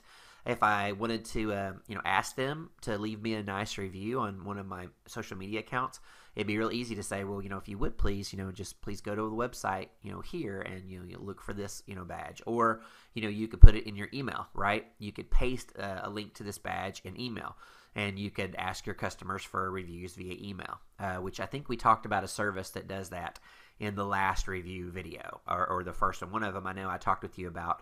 There's a couple of different services that you can purchase that will get reviews, help your company get reviews, mainly via email marketing. So anyway, that's it for this section, guys. I hope that helps, but I highly suggest that you do this. Not only is this great for reviews, obviously, but this also is good for trust. For you, obviously, seeing these icons on your client's page, subconsciously kind of gives them, they associate, the business with, these powerful businesses, right? So this is good, on multiple levels. All right. Okay, so actually now, last thing I forgot about to add.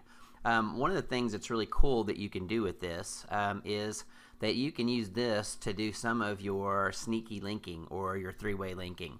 And so, if you want to, for instance, you can take this review badge on this client site, Lindemann Marketing, and instead of giving the backlink back to you and your business, you can give it to one of your other clients, okay? And this is going to be a little bit sneakier way of doing 3-way linking with your clients, okay? Rather than doing, a standard kind of a resources page or something like that, right? So, again, not to get off, too far from the topic here, but, just realize that, obviously interlinking your clients, as long as it's, 3-way linking, meaning that, this client links back to, say, another client, but that client it links to doesn't link back to this one, right? That's 2-way linking. You don't want to do that. But it would be okay, say, for this client to link to a client, and then this client linked to another client, and etc. So this is just another way to kind of do this kind of, on the down low a little bit. All right? All right, so that's it for this, and I will, oh, by the way, Bright Local gives, I think, a 30-day free trial to anybody that wants to get one. So, if you want to just do a couple of these, log in, get your free trial. Other than that, I think it's $30 a month is what I have for my plan, which I think I have the cheapest bot plan because, again, I don't use it that much. And, you can go through and look for some more citations and stuff also if you want. But anyway, what I kind of ranted on in the beginning about Bright Local, I stand by. Anyway, I hope you enjoyed this training, and I hope you're able to implement it right away. Have a great day. See you in the next training.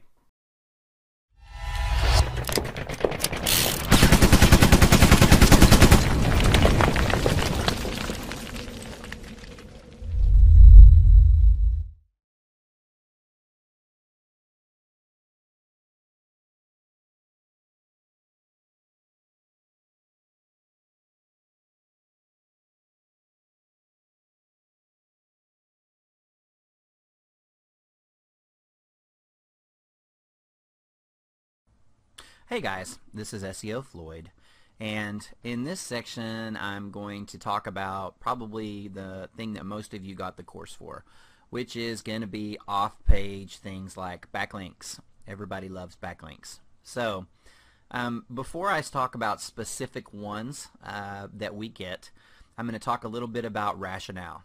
So please bear with me on this, but the information I'm about to give you is based on my 10 years in the industry and in ranking websites. Okay, in case you don't know from previous training or videos, I make my living off of client SEO, and that's exclusively how I make my living.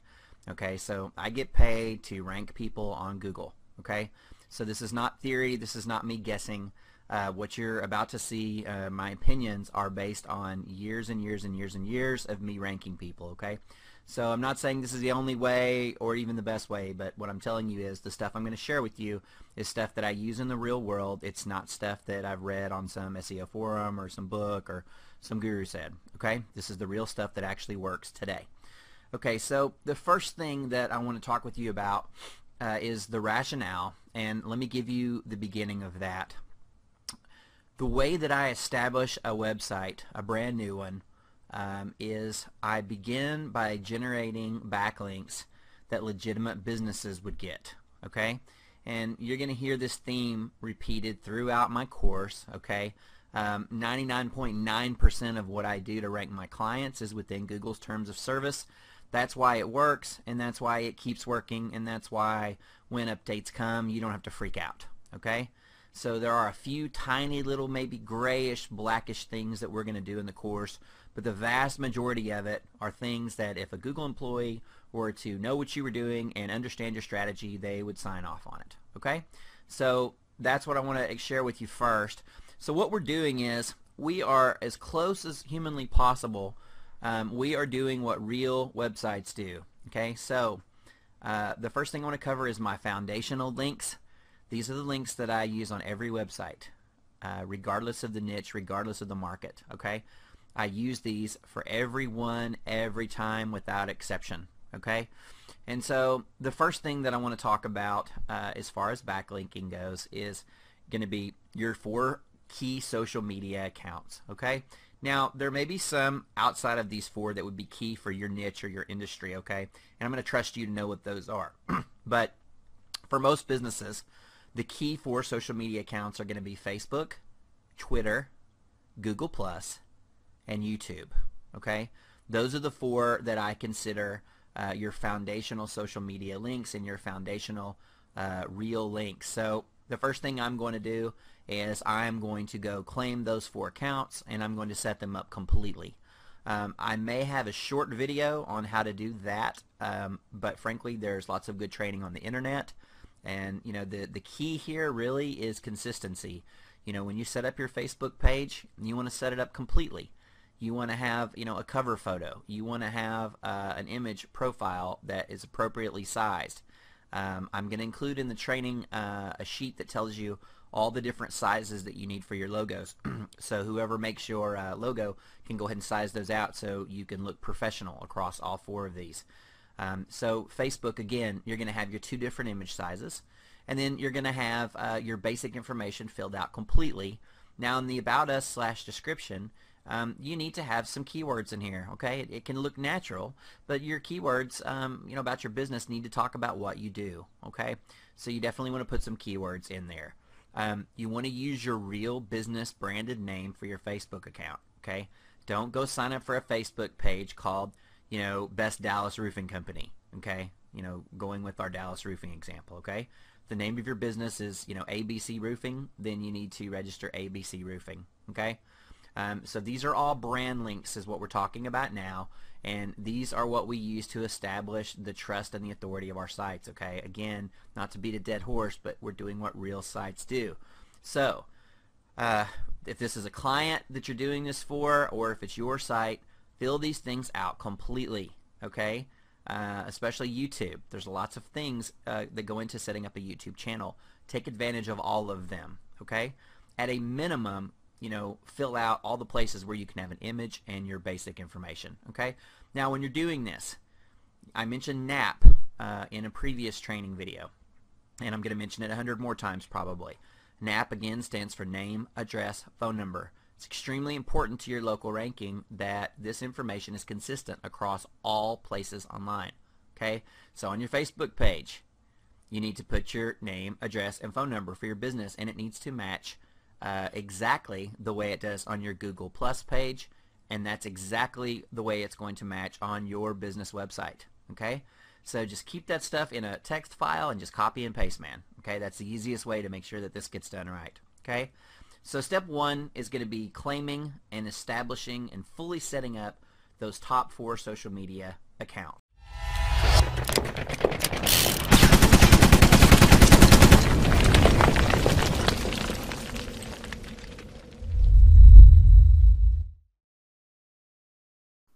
Hey guys, this is SEO Floyd, and in this module we are going to talk about something that's extremely important for your local ranking campaigns, and that is Google My Business. So as we've talked about in previous modules, one of the most important things to have consistent, easy rankings on Google for your local clients is to have a consistent NAP, or name, address, and phone number across 3 main properties. So property 1 would be your website. Property 2 would be Google My Business, and property 3 actually is properties, and that would be your citation sources.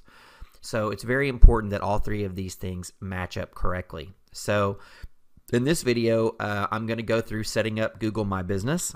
Now there's a couple of different things that this may look like for you, and I'm not going to cover all of them because frankly it's self-explanatory. So I don't want to waste your time or mine by going through every possible contingency for setting this up. But basically there's 2 basic options. Number 1, the client already has a Google My Business page, in which case you're going to claim it and you're going to edit it to make sure that it's set up and optimized properly. Or option number 2, which is they don't have an account yet on Google My Business. So I'm going to kind of do a combination of both. So I'm going to go ahead and jump on here and go through like I'm setting up a new business. But then once I get to a certain point, I'm going to switch over to a business that is already verified so you can see what it looks like on the other end. Okay, so what you're going to do is come to google.com/business, and you're going to click on Get on Google. Google is then going to ask you to search by business name and address. Okay, so I'm going to use a business that I've used before for demonstrations, which is Elevated Roofing here. So I'm going to put in Elevated Roofing, and I'm going to hit search, and let's just see what it finds. Okay, so right here it found Elevated Roofing on King Road in Frisco, Texas, which this is the one I wanted to use for the example.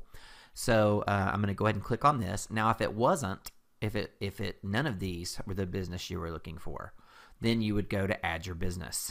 Okay, and so I'm going to click on Add Your Business, and we're going to play like, again, just for purposes of this demonstration, that the business does not exist. If it does exist, then that means there's already a listing, and I'll show you how to edit that in just a minute.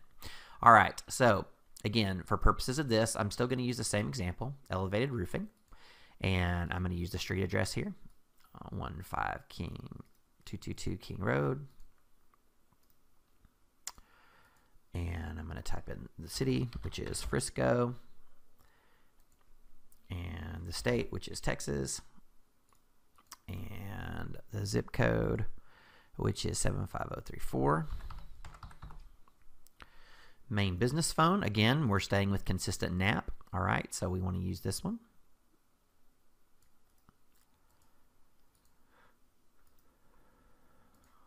All right, enter a category, and that's going to be roofing contractor. Now, the category is very important, and some of your clients may have multiple ones.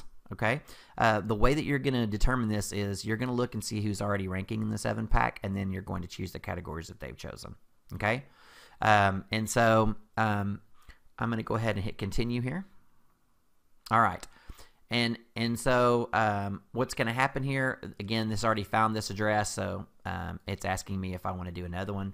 But I'm going to play again like this is brand new. Okay, so it's going to tell you you have to create a Google Plus page so you can manage your business. Okay, so you're going to click on this.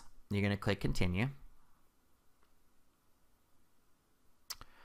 All right. and it's going to do its little thingy here. Okay, and before you can actually finish this, you have to have this verification code. All right, and so we're not going to do this, obviously, because this is a real business, and we don't want to interrupt them with spam. So I'm going to do continue and verify later. Okay. All right, and so here's what this is going to look like on the back end. All right, and so what we're going to do now is we're going to fill this out in its entirety. I said earlier that I was going to switch to a different profile, but actually, you know what? This will work just fine. So we can just go ahead and do this, and since we haven't verified it, it won't make a difference. All right, so this is what you're going to find. First thing you're going to see is your little profile is X% complete, okay? So the key to this, the basic key to this, is to make sure that everything is filled out completely, okay? So that's one part to this. One part is, you know, to go through and fill out everything that you can fill out. So I'm going to click edit here. All right, so again, business name. Make sure that this matches exactly what's on your website, okay? Address, exactly what's on your website. Contact information, phone number, exactly what's on your website, okay? Edit. I'm going to put in the web address. Now, notice here, let's see, what are we looking at? Okay, this is on the www subdomain, so I'm going to put that in. All right, it's a small thing, but small things make a difference at this point, okay? Email address. So let me see if there's one on their page. I don't see one. That's probably on the contact form, so I'll just put info@elevatedroofing.com.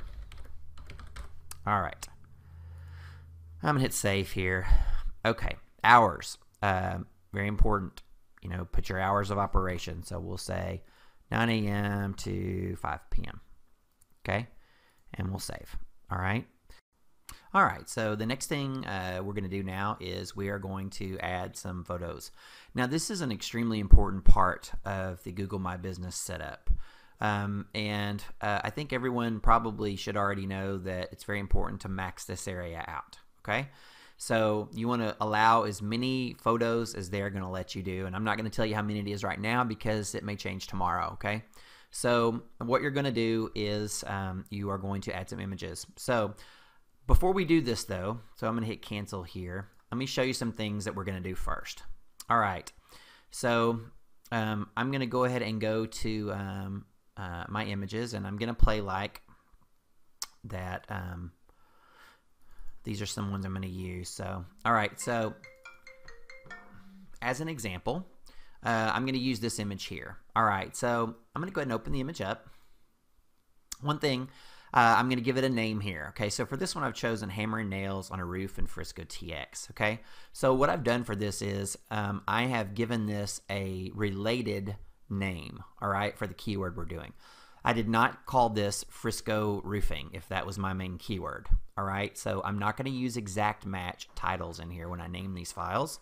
Okay, I'm going to use related ones though. Okay, so get creative with this. You may have, you know, roofing is the main keyword here. So you've got roof, roofers, roofing, roofing company, tiles, shingles, nails, hammers. You know, all these things that are related. Those are niche related. Then also you have location related. So this is Frisco, Texas is where it's at. So you can put Frisco, Frisco TX, Frisco, Texas. Okay. So get creative with this, all right? And all you're going to do is simply click in here and write this, okay? And so that's one part. We want to make sure that we name this properly. Okay, guys, so now that we have given our photo some keywords, the next thing that we are going to do is we are going to give it a location, okay? So there's a ton of different ways to do this, but I'm going to show you a real easy, simple, free way to do it. So one of the sites that I like to use is itouchmap.com, okay?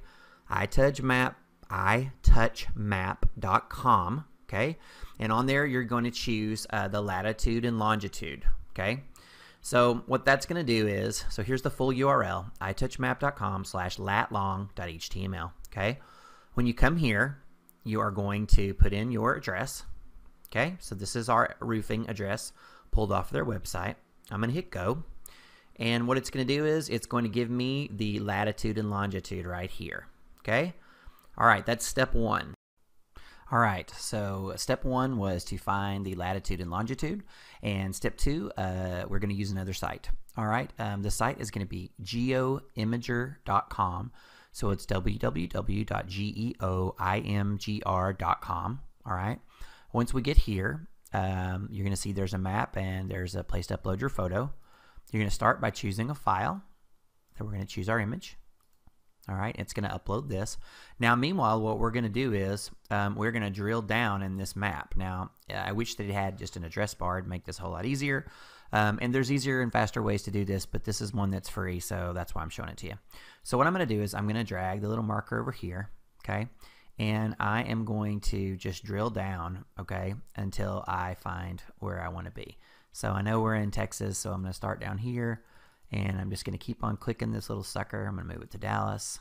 Okay. All right. And I'm going to get up here. So what I'm going to do is I'm going to drill this down until I get all the way into the address that I got from the last step. Okay. So I'm going to go down here. Let's see.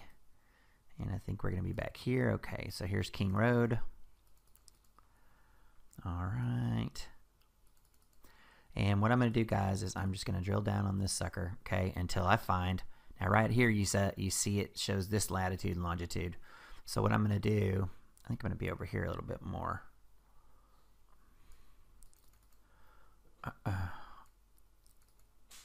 Is I'm just going to drill down until I get to the exact place.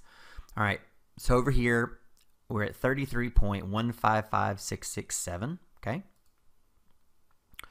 All right. So we're pretty close here, 33.155, and then we're negative 96.9, negative 96.9. Okay, this is close enough. Now, if you want to take the time to get this just exact, then that's fine. You can do that, okay? So we would move this around until this latitude and longitude exactly match what we found in the other step, okay? Then when we're done, we're going to click Tag Photo, and it's going to take a little minute here to do its thing, okay? And now we're going to click Download Photo, okay? It's going to take a minute depending on how big this image is. But now I'm going to go ahead and open this image. All right. And let me show you. I'm going to open the image and look at the properties. All right. And the details. And down here you'll see geotagged by GeoImager. Okay, and so when you upload this, it's going to have that geotag in it. Okay, and see under here, no GPS. Okay, so there's the exact things. Now this is really powerful, guys. I can't tell you how valuable this is for you. So what you're going to want to do is you're going to want to go through and you're going to want to do this for each one of your images. Okay, so you're going to go to step one, which is you're going to give it a name that is a latent semantic indexed or a related keyword, not your exact keyword. Okay, that's step one. And step two, you're going to go in and you are going to find the latitude and longitude. There's lots of ways to do that, but again, itouchmap.com is an easy way to do that. And then you'll go here to geoimager.com, okay, and do the steps that I just showed you. All right, so this is very powerful. Don't underestimate how powerful geotagging these images is. Okay, all right, and so now we're going to go on to kind of the next thing. Okay, guys, so now that I've kind of showed you how to do that like one at a time, which you're definitely going to want to use sometimes, I'm going to show you how to do this in bulk, okay? So again, there's multiple ways to achieve this goal, but one of the easiest ways is to use Microsoft's Picasa program, which is available free. So just Google Picasa, P-I-C-A-S-A, and that's a software that you're going to download to your computer. And then you can use this to very easily geotag your images in bulk. So I showed you the first way, which is free, and it will help you find the geo coordinates that you need and to add them one at a time. However, since we're going to be doing this for all of our images, you're most likely going to want to do this in bulk. So again, I like to show you both ways. So technique number 2 is going to be using Picasa. So you'll just download that. Once you do it, it's going to search your hard drive for images. So you'll just, let's just play like this is my client. It's not, by the way. And so you're going to simply grab your images here and hold down Shift. All right. So I've chosen these 3 images, and then you're going to go down here to the little map marker button. All right. And then you are simply going to put in your address, just like we did before. All right. And hit search. All right. And it's going to ask you, do you want to put these 3 photos here? And you'll say yes. All right. And that is it. You are done. All right. So now if we are going to look at these images, you'll see the little icon here that shows the little map marker, okay? Means that they have been mapped to this address, okay? And so if I go down here and I now look at properties for this image, then I'm going to go down and I'm going to find my GPS latitude and longitude, okay? So now these images are ready. So, you know, if you have, you know, 10, 20, 30 images, however many you have for your client, of course, I suggest a minimum of 10 to 15 because you're going to want to have, you know, enough to fill out Google My Business completely, and then enough to have some unique ones on your photo sharing sites as well. So again, guys, this is an easy way to do this. Now, don't forget, you're going to want to geotag your images on your site as well. Okay. I don't think I covered that. I think I forgot that. So my apologies. You're definitely going to want to geotag the images on your page. Okay. All right. So remember, if you're geotagging images, if you've got city pages, remember you're going to want to geotag them for the city. All right. So you know, I've used Dallas Roofing as an example. Well, let's say that Dallas Roofing, which Dallas is a metro area, let's say that an individual city like Frisco or Plano, for instance, if I have a landing page for Frisco, I want to make sure that I geotag the Frisco area, right? Not use the Dallas information, okay? Just wanted to be specific about that. But anyway, that is another easy way to get this done. All right, guys. So we have covered pretty much all of the basic setup. The last thing is going to be the introduction, okay? And the introduction is very important. This is something that people skip a lot, but for the introduction, you want to make this very full, okay? You want to sprinkle this with related keywords, okay? So don't put like, you know, a sentence in here, okay? So you want to definitely fill this out completely. You want to, you know, make it almost like a short article, all right, about your business, okay? You want to make sure that you fill this out, again, with a good maybe 300 to 500 words of content, and you want to make sure that you sprinkle in all those related terms. So in this, you know, I'm going to talk about, you know, we are the #1 roofer in Frisco, Texas, and we have been a roof contractor, you know, since 2000. And, you know, I'm going to talk about all of these different things that have to do with roofs and roofing. And again, don't forget, I showed you the end topic plugin before. You can use that on this. You can write this introduction, throw it into the end topic, and see how relative it is for the keywords you're targeting, okay? So don't forget this part. I'm not going to write out a long introduction here again because it would be kind of pointless. But just make sure that you have lots of good stuff in here, okay? So once you're done, you're going to hit save, all right? And then once you're done, that is it for the basic setup, okay? That is it for the basic optimization, okay? So that's all we're going to do on Google My Business. Like I said before, the next thing that we're going to cover is citations, all right? So hope you're learning a lot, and I'll see you in the next video.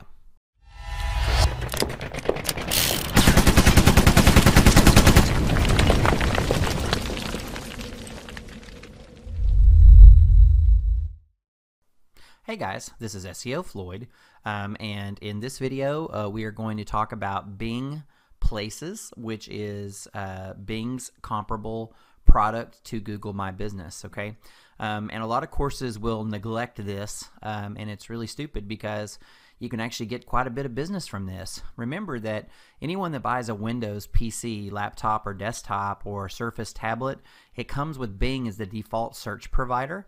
And the more older the demographic, the more likely they are just to go with what they're given as an option, okay? So think about people who are in an older demographic especially. Many of them are not going to go in and re-choose Google as their search provider. So it's really good to be in here. So what I'm going to do, I'm going to go through this with you, this setup.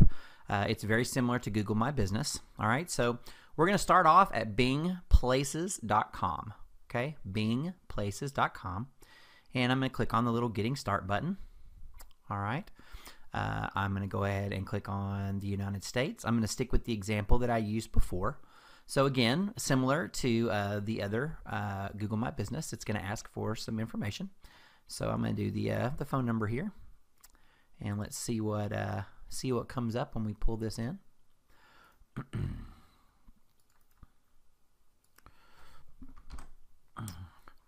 All right, and let's search. All right, so just like in the other example, this business is already here. So if this is your business or your client's business and you haven't claimed this listing, because it may exist even if you haven't created it, then you can go ahead and select this. All right, and if you do, then you're going to have to log into a Microsoft account, okay, and you're going to verify and do some things similar to Google My Business. But I'm going to go ahead, and for this, I'm going to assume that it's new, okay? So I'm going to create a new business, all right? And again, with this, you're going to have a Microsoft account, okay? So there's really no way around this, or if there is, I'm not aware of it, all right? So I'm going to go ahead and log in here.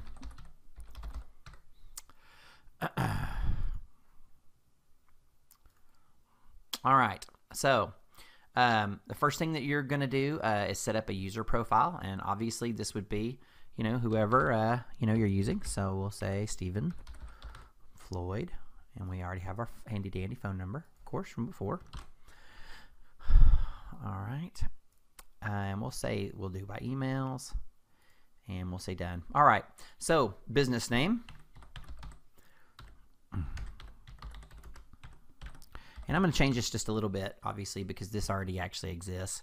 So, but again, just like when we did the Google My Business and everything else, we want to make absolute sure that our NAP, name, address, and phone number, are identical, right? All right. So, same thing here. All right. So, we'll copy this out of here.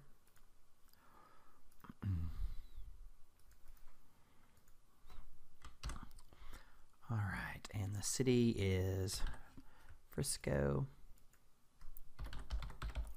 and the state is Texas, and that's going to fix all that for me. All right, zip code. All right, primary phone number. All right, and again, it's pulling this up because it knows that this is me, right? So I'm going to change some stuff here. So we'll say info@er.net. All right, we're going to put in our website address. All right, and again, I'm making up stuff here, okay, right, because this listing already exists. All right. So again, make sure that your web page is in here correctly. Make sure you're using either the www version or the non-www version, okay? Make sure that name, address, and phone number are all exactly the same, right? So again, these are not accurate right now because this is an already set up listing, okay? So remember, if you were doing this for real, you'd be putting in the real information. All right, so your category. Again, you'll click the little arrow here, and when I type in roofing contractor, okay? All right, now I can do a couple more in here. Let's see, a roofing and siding repair, okay? So again, what you're going to want to do, you're going to want to see who's already ranking in Bing for this, and then kind of copy their categories, okay? So primary business category. All right, and so again, since I've chosen multiple, I'm going to choose roofing contractor, okay? But if you are primarily a repairer, then you would choose that, okay? So again, service hours, you definitely want to show business hours, okay?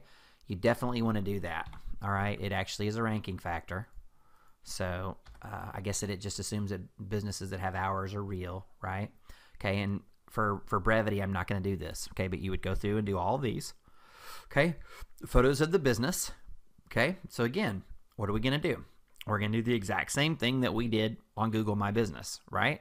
So we are going to get some images, and we are going to geotag them. If you haven't watched the Google My Business training yet, go back and watch it. I'm not going to repeat all of that in this video, but you're going to have images that have been named with related keywords, and that have been geotagged to your location, okay? And you're going to upload these, okay? So just as an example, I'll use the same one I used in the other one, okay? And I'm going to hit upload, okay? And this will take a minute because these are high-res images. And again, that was something I mentioned in the other video, but you want to make sure that you use high-res images, okay? Don't put some crappy little JPEGs in there, all right? High-res images actually do better for you, okay? All right, and as you'll see, this allows 10 as of right now, okay? And then right here, the one that you check is going to be the primary image, okay? So if I were to choose this one, okay, and upload it also, then take just a second here to upload. But remember, this is going to be the primary image for the business on the listing. So you want to make sure that it's something that looks good. If you can have a, something that is emotional or something that kind of tells a story, or something, then you definitely want to do that. It could even be a picture with like a call to action on it, okay? So be creative with that. Don't be lazy. But again, high-res images, and you're going to choose one of the images here, and this is, again, it's high-res, so it's going to take a minute. So fill this out completely. It allows 10 right now, so make sure you have 10 of these, and then just make sure that the one that you choose is the primary one, okay? You're going to click right here and see how it's got the little green box, okay? That's the primary image, okay? So you want to make sure it's something good. So, again, this could be the front of the business, a nice picture of the front of the business, or it could be a nice, even like a little mini ad like call to action, okay? All right, so now describe your business. Again, very, very important, okay? So again, just like the Google My Business, what you're going to want to do here is you're going to want to fill this out, with a good 300 to 500 words, okay? And you're not going to keyword stuff, but what you want to do is put in related keywords, okay? So by the point you're doing this, you should already have your nice long list of keywords that you're going to be targeting, all of your long tails. So you want to work in, say, half a dozen or a dozen of them into here, okay? So if your keyword is, roofing, then you want to work in, roofing, roofer, roofing business, roofing contractor, roofs, nails, hammers, shingles, okay? Again, the in topic plugin is really good for telling you kind of what related things you should be putting in here, okay? Do not leave this out. Do not be lazy, okay? The length of your business description in Google My Business and in Bing is a ranking factor, okay? It's definitely a ranking factor, so don't put one sentence in here. You're screwing yourself. All right, so you're going to put in, a lot of words in here, okay? Okay, tagline. Tagline can be a short, like a call to action, okay? And so that's going to be like your short description. So it can be like, visit Elevator Roofing, the best, your best choice for a local roofer in, Frisco, Texas, something like that, okay?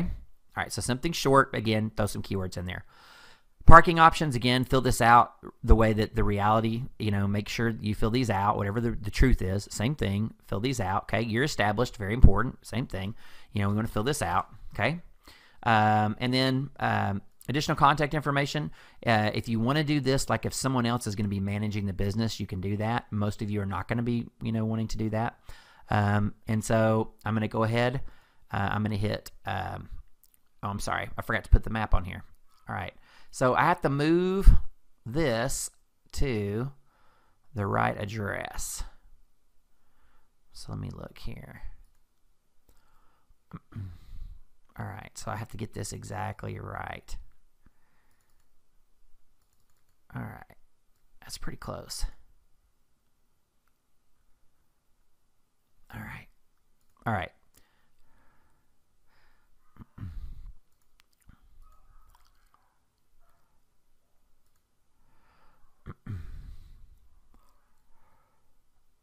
All right, so let me scroll down here.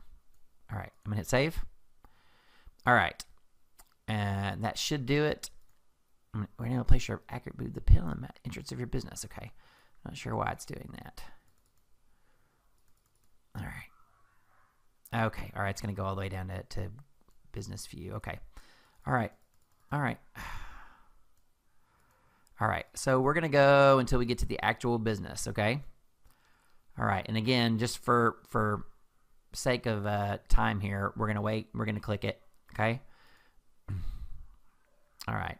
All right, so, all right, it's not going to let me do this. All right. I guess they've made some changes recently. That's fine. Used to you could leave these blank. No worries. I'm going to choose close for all this, just again for brevity. But when you do this, you're going to do it the way, whatever the real answer is, okay? All right. All right. Let's try it again.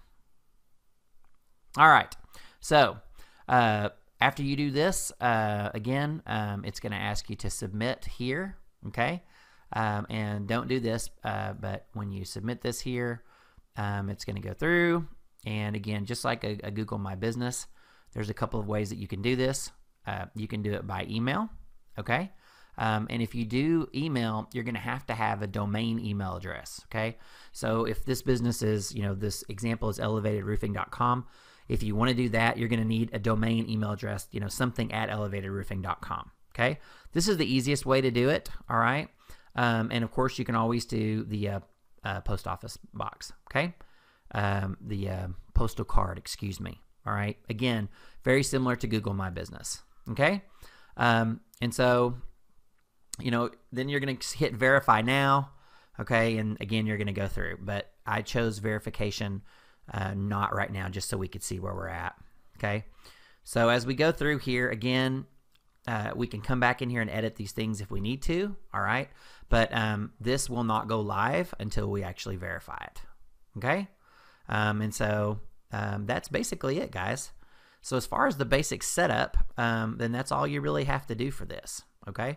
So again, you're going to make sure that you keep the login information, all right? So you can come back in here, especially if you set it up for a user, someone else, make sure, but once all this is done, then you can come back in and you can add some more features, okay? But this is enough to get started. But the key to this, again, the key to all this is basically fill it out completely. You want to, again, you want to geotag and keyword tag your images. You want to make sure that your description is completely filled out. And you want to choose categories that are the categories that people who are winning are in right now, okay?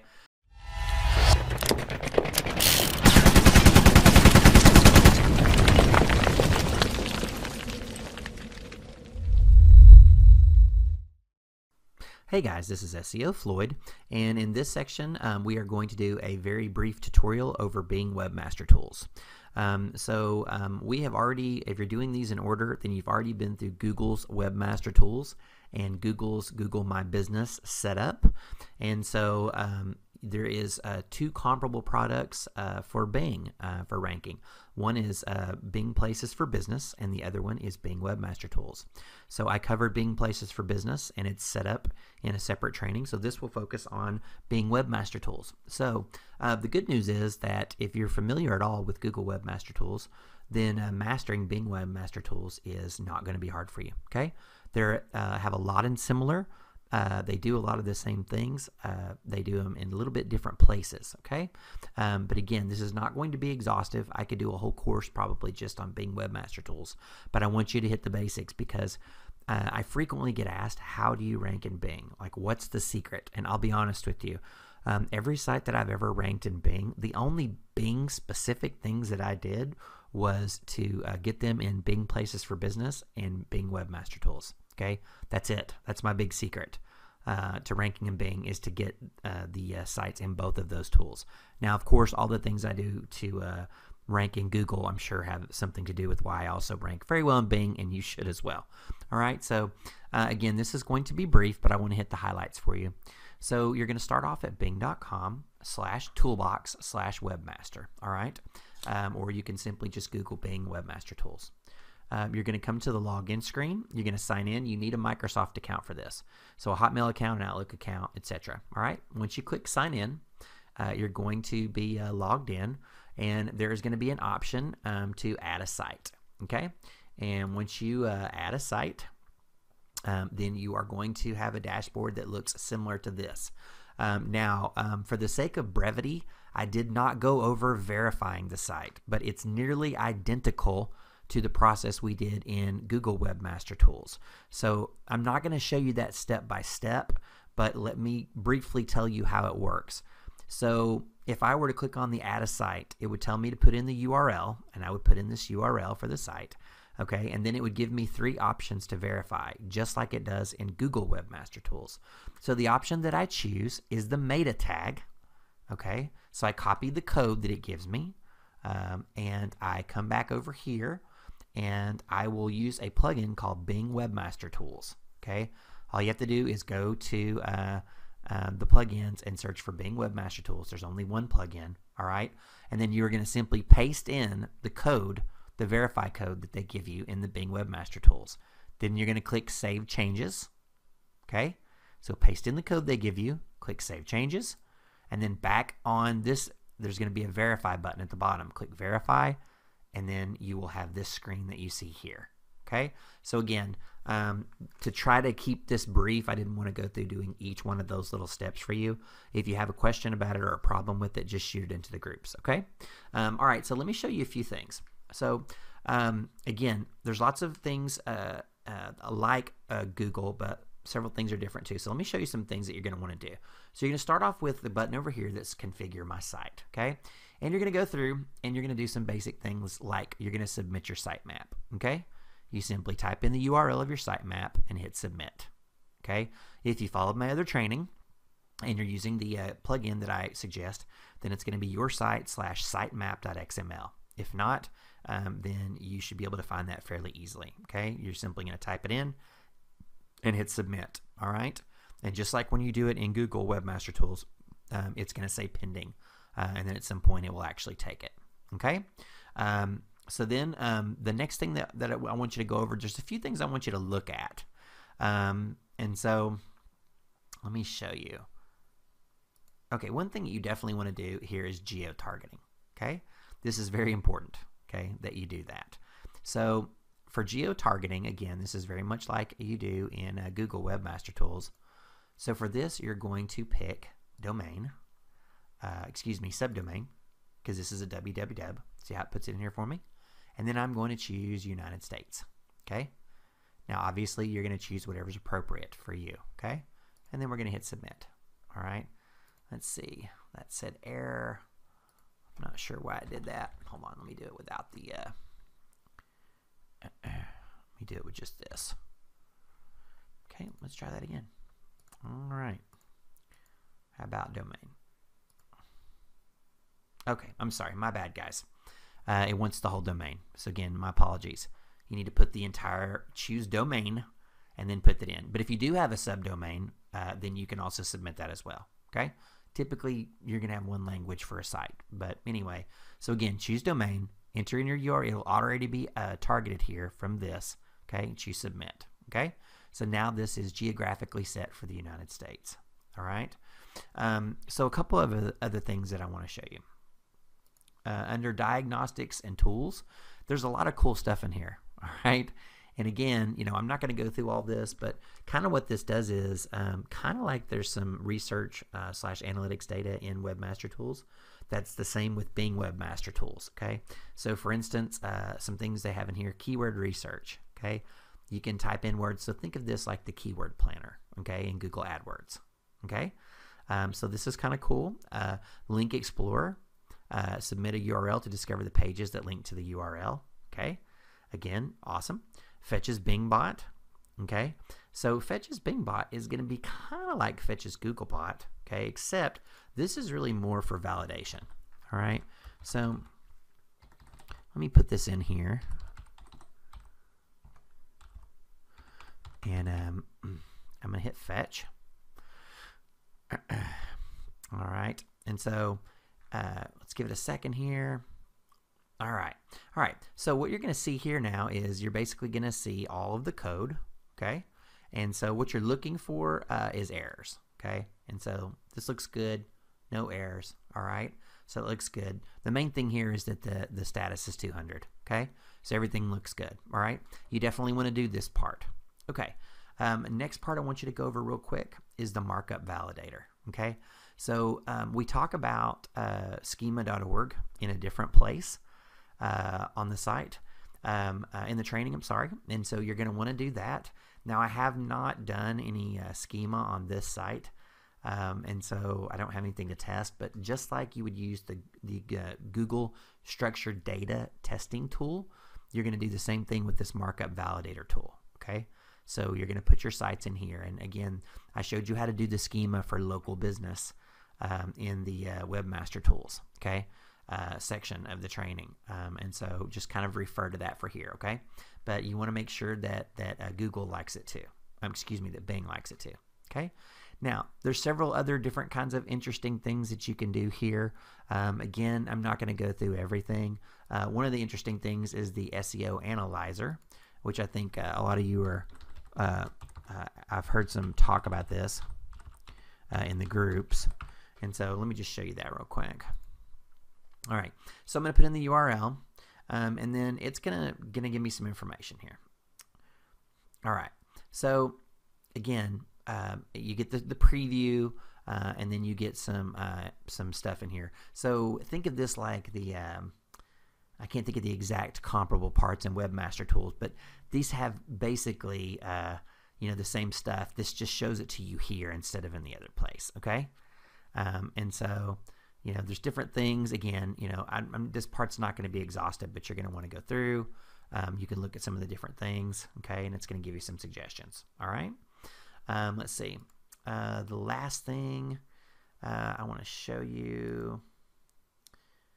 Oh, if you want to move a site, this is how you would do it in Bing Webmaster Tools.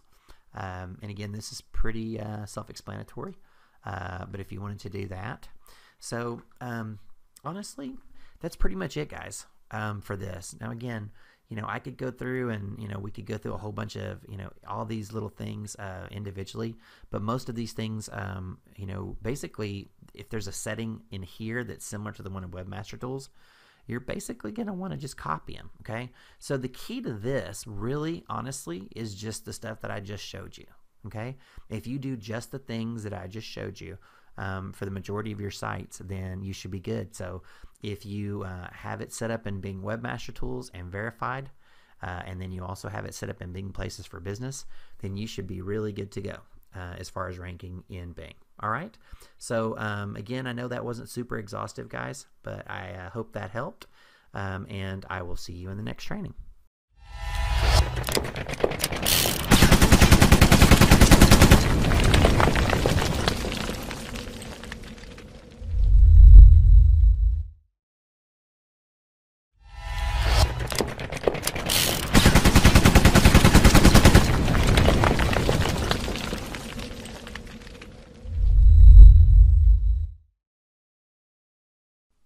Hey guys, this is SEO Floyd, and in this video I am going to go over Apple Maps.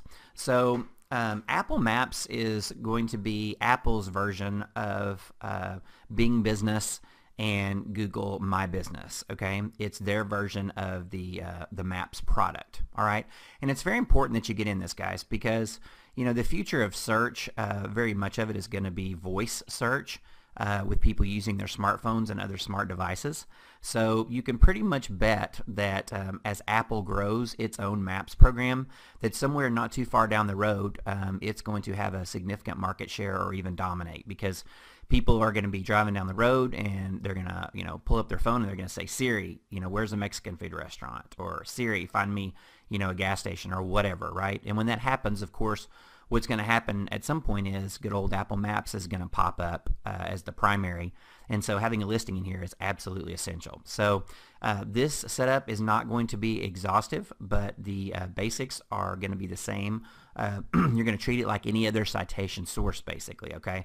So we're going to fill out the profile completely and choose the right categories, etc., etc. All right, so you're going to start off by going to mapsconnect.apple.com. It's mapsconnect.apple.com. If you already have an Apple ID, you can sign in with it. If you don't, or if you want to make one for your client or use your clients, get theirs. The other option is to go ahead and create one. Okay. I do have an Apple ID, obviously, so I'm going to go ahead and log in. All right. So one thing I want to point out really quickly, guys, about this is that Apple Maps is going to be a little bit more rough than Google Maps, okay? So they've already, for instance, they've already announced that they are not going to allow residential addresses to be listed in maps for businesses. So if you're a work-from-home business, as of right now, officially, you're out of luck with Apple Maps, okay? What's going to happen is if you submit a residential address, they're going to do a visual inspection, and if it's a home, you are going to be kicked out. Okay, they only are allowing listings for real brick and mortar businesses. So this also means it's going to be tougher and tougher for all you guys doing PPL and lead generation. And as you know, if you've been on any of my webinars or any of my trainings, that's just another reason why I don't believe real strongly in the future of either of those business models. Because as every day goes by, it seems like Google's making it harder and harder, you know, for people that are not legitimate brick and mortars to exist in maps. So anyway. All right, so here we are. We're going to click on.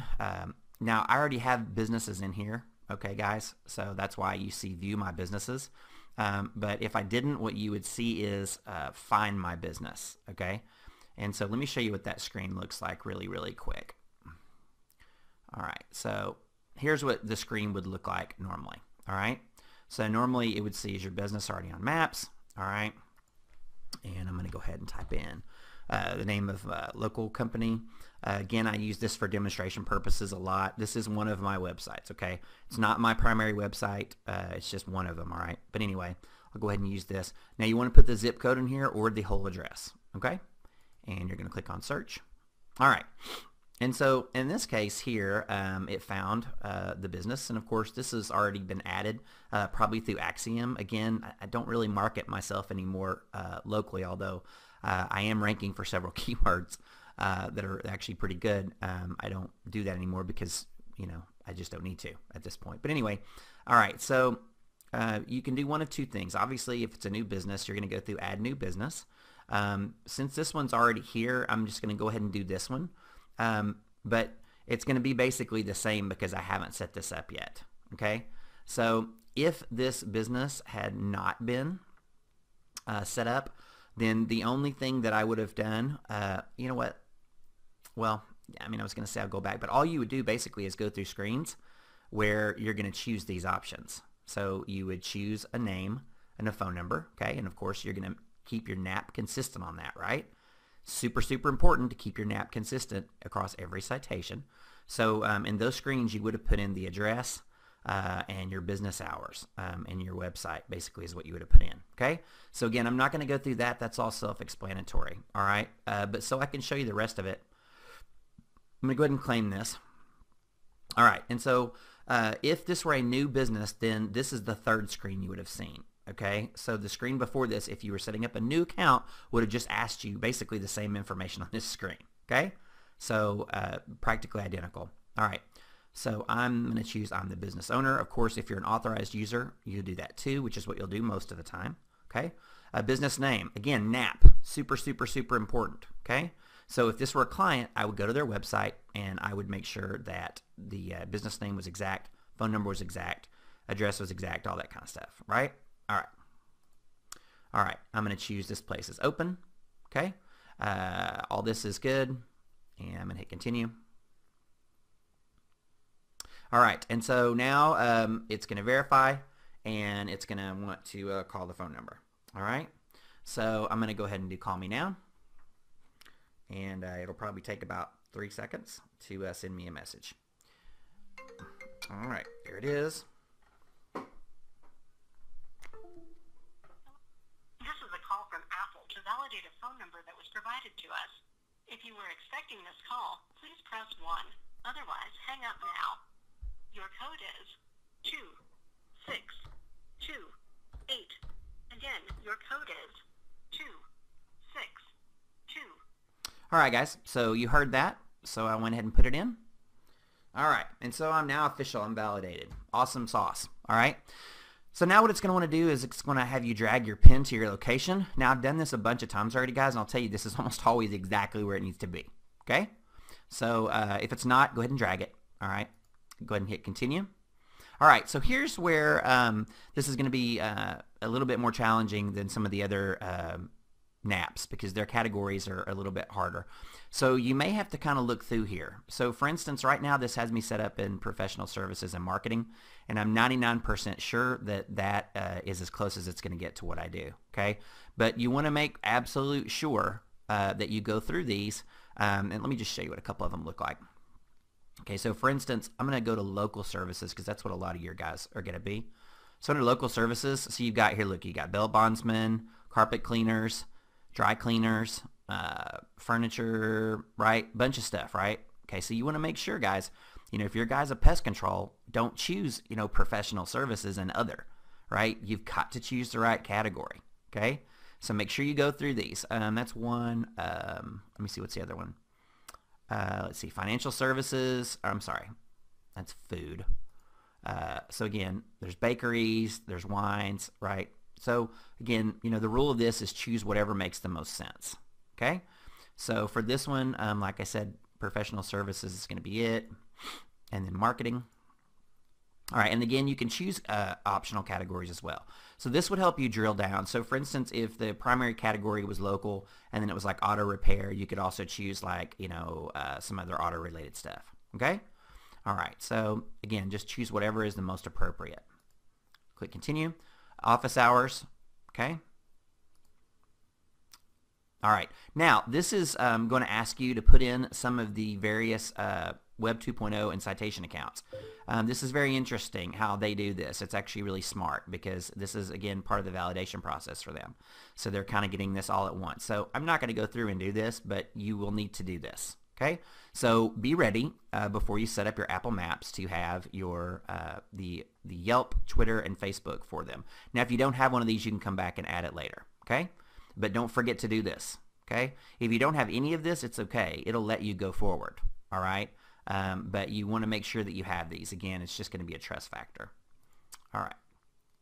All right. And so now, we're going to go through and make sure everything looks good, yada, yada, yada, yada. And once we are done, we're going to go ahead and hit submit to Apple. All right? And that is it. All right? You are done. All right, so I hope that was helpful to you guys.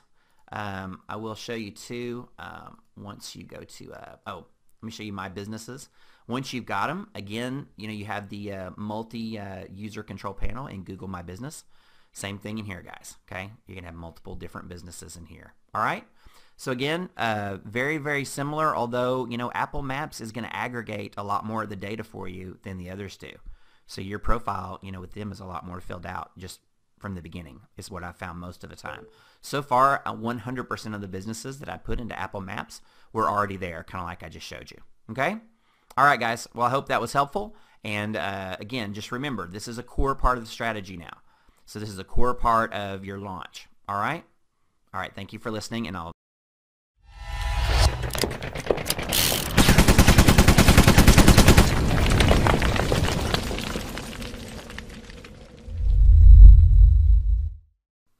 Hey guys, this is SEO Floyd, and in this lesson we are going to be talking about something that's very important for local, which is citations. Okay, and for those of you who may be unfamiliar with that phrase, a citation in this context simply means a local business directory that you use, like Yelp or Merchant Circle or Foursquare. Okay, things like that. These are local directories that will allow you to have a listing.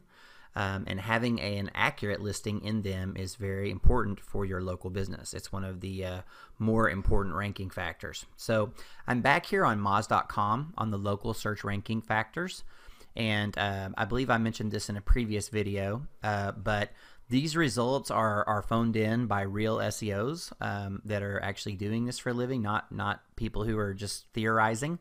And they've come up with, every year they come up with this list of what they think is most important. And as you'll see here, the number one most important thing is actually on-page signals, okay, which we definitely have covered in the introductory lessons. The next most important thing is going to be links, and again, we've talked about that in the off-page section. The third most important thing, though, is external local signals, which is, this is where NAP comes in, okay? So it's extremely important. It's in the top 3, but I would say it's maybe the second or third most important thing, period, about being able to rank local, okay? So what I'm going to do is show you my process. Now, there's many different ways that you can get citations. You can go on Fiverr and buy citations. You can use a service like Hoth Local, for instance, to buy citations. There's lots of different ways to do this. You can manually go out and do them yourself by just manually logging into each one, or you can hire someone on like Freelancer or Odesk, something like that. Okay, so depending on where you're at in the process as far as learning, if you're just learning this and you just learned what a citation is, I would highly suggest that you go out and create 20 or 30 of them yourself. That's where I would start. I would definitely do that first. I would want to go ahead and make sure that you know how to set one up properly, because if you don't, then you're not going to be able to inspect what you expect, meaning that when you buy citations from other sources, you're not going to be able to inspect the work because you're not going to really know what's required of it, okay? So I highly suggest, if this is new to you, that you go out and do 15, 20, 30 of these yourself, okay?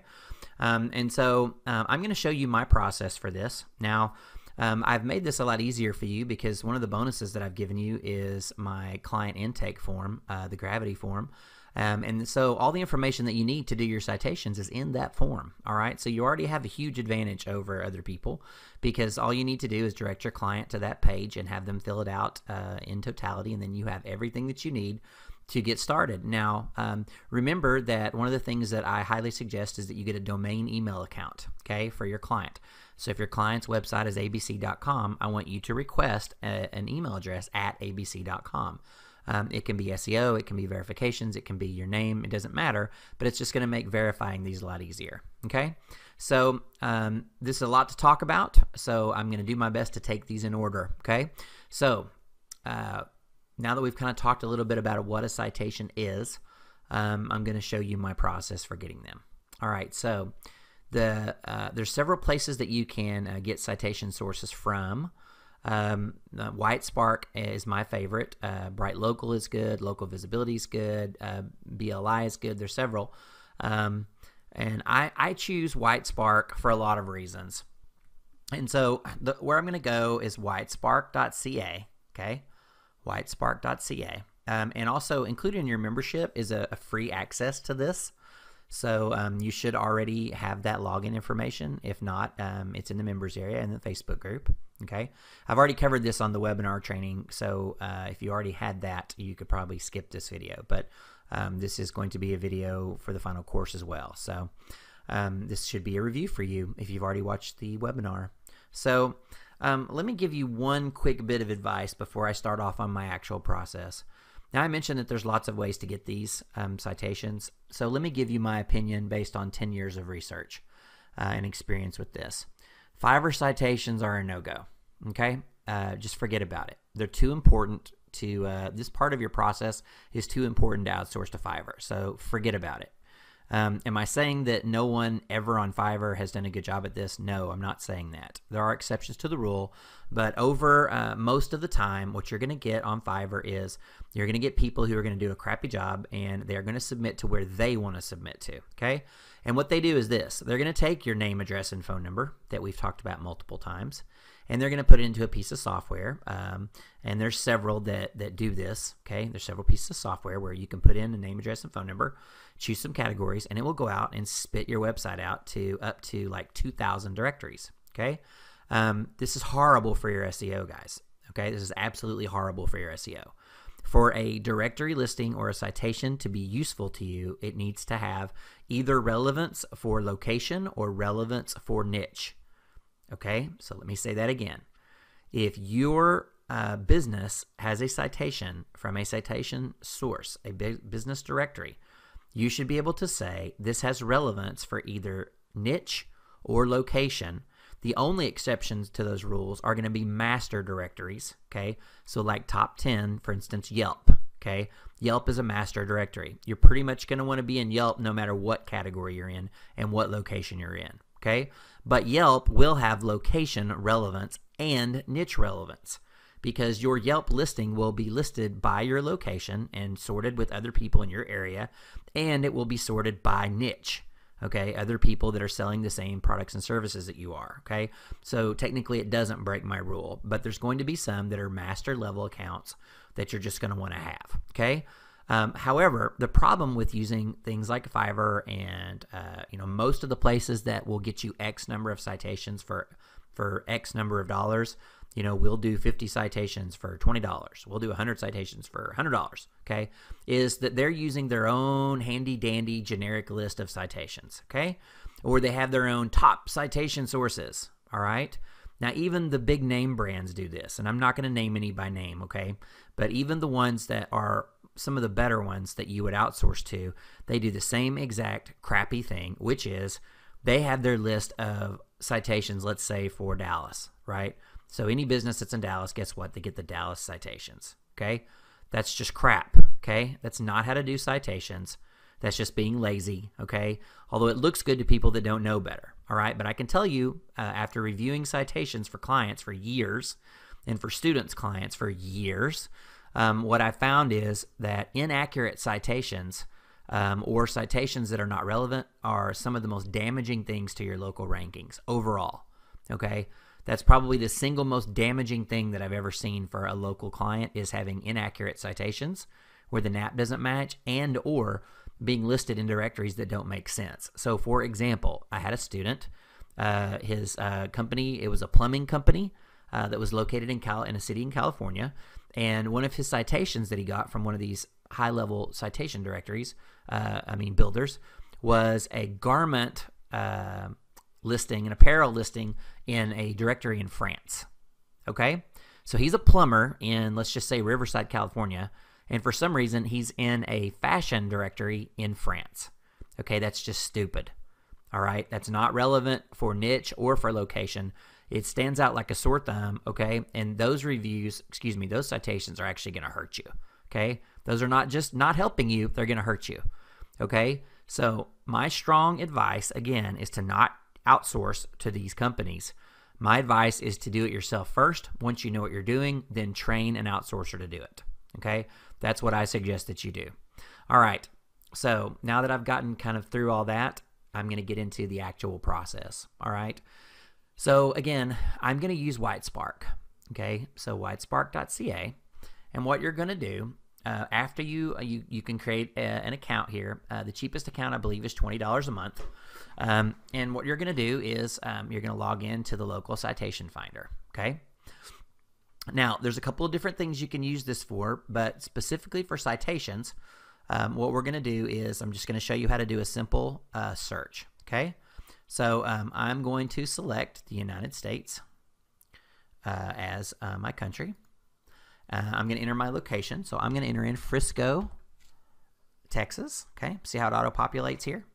All right, and since we've stuck with this roofing, I'm going to go ahead and do that. So roofing, okay? So what it's come up with is roofing Frisco. Now I can choose roofing Frisco, all right? Or let's say I like Frisco roofing better, okay? And so now I'm going to click search. And what's going to happen is Whitespark is going to go out, it's going to analyze the SERPs, and it's going to find out who is already winning for the term Frisco roofing, okay? And then it's going to give me some information based on that, okay? So to reiterate, I want to make sure you understand what I'm doing is I am going to be looking at results that are specifically for the SERP that I'm in, okay? So that's going to take a little while to pull up, all right? So I'm going to go ahead and just do one here. Actually, let me pause and I'll go ahead and do that one. Oh, it's already up. Okay. So that was fast. All right. So you see Frisco roofing here. You see that there's 396 citations. I'm going to go ahead and click on View Sources. All right. Now, what's important is this is going to show me the people who, so looks like there's a 6-pack for this ranking. And what I'm going to do is I'm going to click on Compare Citations for these businesses. Okay? Okay, so now that I've clicked on Compare Citations for these businesses, what I'm going to be shown is I'm going to be shown a little chart here, okay? And it's going to show me, so on this axis here are the businesses, okay, that are already ranking, all right? And here are the directories that they're in. So obviously here you can see that a green check mark means that Town and Country Roofing has a listing on Yelp, okay, as an example. You can see here that C4 Roofing, as an example, does not have one on Yelp, okay? So what we're going to do, this is going to be the list of where we're going to get our citations from, okay? So we're not going to get a generic list for the city. We're not going to get a generic list for the niche roofing, right? We're going to get citations that the people who are winning are already using, okay? I hope that makes sense, to you why we're doing this, all right? We're going to look at who's winning and we're going to do what they're doing, okay? It's a recurring theme throughout the course. So one thing to be aware of, as you look through these citations, some of these are going to be from scraped directories, okay? Meaning that some of these, just because everyone has it, doesn't mean that it's one that you want. So if you see one that you don't recognize, like here's a good one, end b-consolidated-, okay, I have no idea what that is, okay? sphinxaur.com, okay, again, no idea what that is. So you want to visually inspect some of these that you don't know. But of course, Yelp, obviously, Google. As you see here, you see your Web 2.0s also, okay?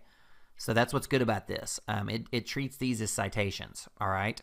But here, for instance, FriscoBusinessDirectory.com, all right? So obviously, this is a Frisco business, so this is something really great to be in, okay? As you look through, though, you're going to see ones that you can't get. So, for instance, here's Angie's List, right? You have to have a membership, or pay to be in Angie's List, okay? So you're not going to want to give that one to your outsourcer, okay? And so, again, what you're going to want to do, you're going to go through here, and you're going to want to find the ones that are logical, all right? There's a little export CSV button here, okay? And now you have these in a list, okay? And you can give these directly to your outsourcer, okay? So you're going to want to go through and say, yes, I want you to do, this one, this one, this one, this one, this one, right? Okay, but it's also a good list for you to have because, like, for instance, you see the Better Business Bureau on here. So I suggest that highly in another training video, right? So you're going to want to do that. So again, the key here is to find out who's already winning, okay, and get these listings, okay? So I hope that makes sense to you. So people always ask me how many, okay? Well, the answer to that is it just depends on the niche, right? It depends on the SERP, okay? So what I would do typically for a low competition, I would start off with about 30 of these, okay? And then I'd see where I land, okay? If it's medium competition, I'd probably do about 50. If it's heavy competition, I'd probably do, 75 to 100, okay? And you're going to want to go through here again and kind of do these by hand, all right, to visually inspect this list. So you found this. You're going to export this to your outsourcer, okay? Then he now has the two things he needs to get started. He has all the client information, and he has the list. So that's everything that you need to get your citations going. All right. So in a nutshell, that's what we're going to do for a new client. Okay. That's how we're going to do citations. Now I want to show you a couple of other things. Okay, that can help you with this. So up to this point, I've assumed it was a new client, okay? New client, new business, right? So they shouldn't have any citations. But let's assume that you have a client that you're just taking on, okay? Then one of the things that you're going to want to do is a citation audit, okay? And I plan on doing more training later, a little bit more thorough on a citation audit. But let me give you the basics on this, okay?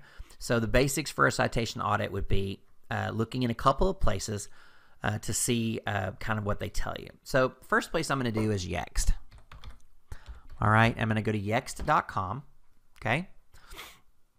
And I'm going to put in the business name here.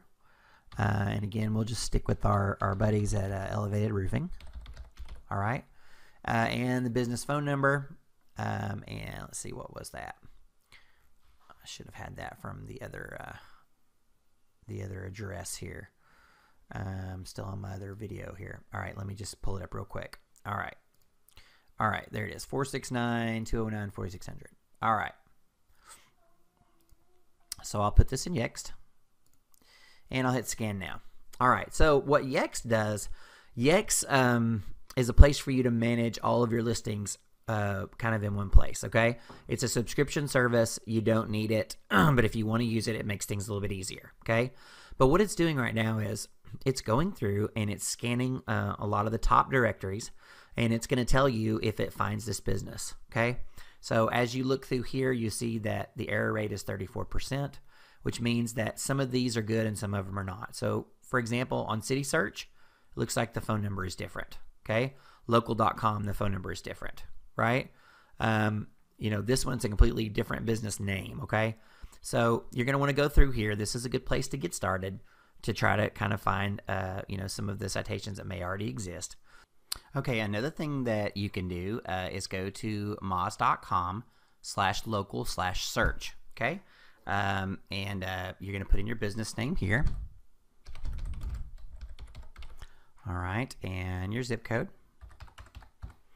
And you're going to click check my listing. All right, and so what's going to happen is this is going to pull up maybe one or maybe multiple. So as you look here, you're going to see elevated roofing at this address and at this address, but with a different phone number, okay?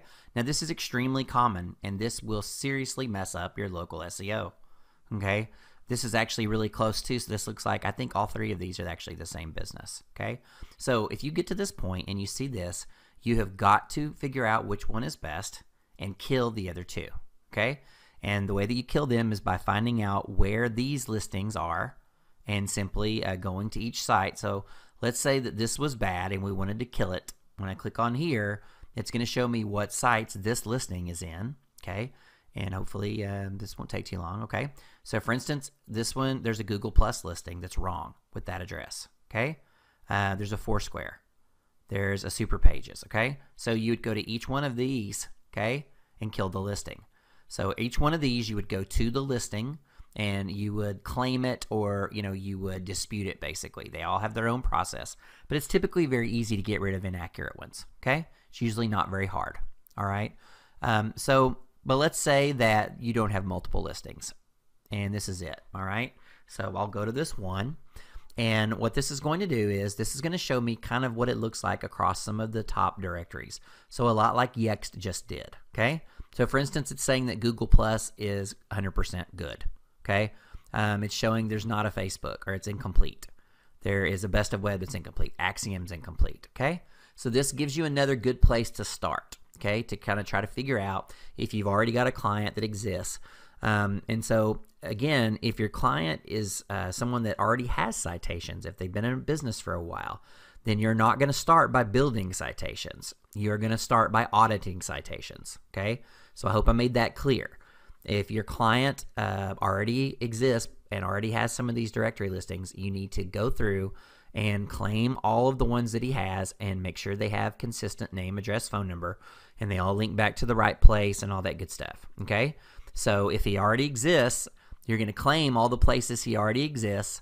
You can find it with Moz Local. You can find it with Yext, okay? And then after those are fixed, then you will go in and grab your list from WhiteSpark and start working on more, okay? But that's the first place to start. You got to start with the wrong ones, okay? So again, you know, if you want to use a service, these are very, I use outsourcers to do all my work. So I don't use services like Moz Local or services like Yext, okay? But you can, and you may want to. So for a very small fee, Moz Local is $49, and Yext, I'm not sure what it is. You can go in, and basically they will make sure that all of your top listings all have, you know, consistent information as far as the name, address, and phone number. This can be extremely helpful if the business moves, okay? So if your business is moving, it may be worth it to go ahead and sign up for one of these services. Have them get all your listings on the same sheet for the new address, okay? So basically have them fix it for you, and then you can cancel your account and move on, okay? So citations, again, extremely important. So as an overview, if it's a new customer, new website, you are going to get them citations from WhiteSpark. You're going to give those to your outsourcer, have him build them for you. There is no link velocity when it comes to citations and directories, okay? You can build 100 of them in a day and it doesn't matter, okay? When you're building these citations, you know, these places are going to allow you to have a link back to your site, and it's going to be a bare link, okay?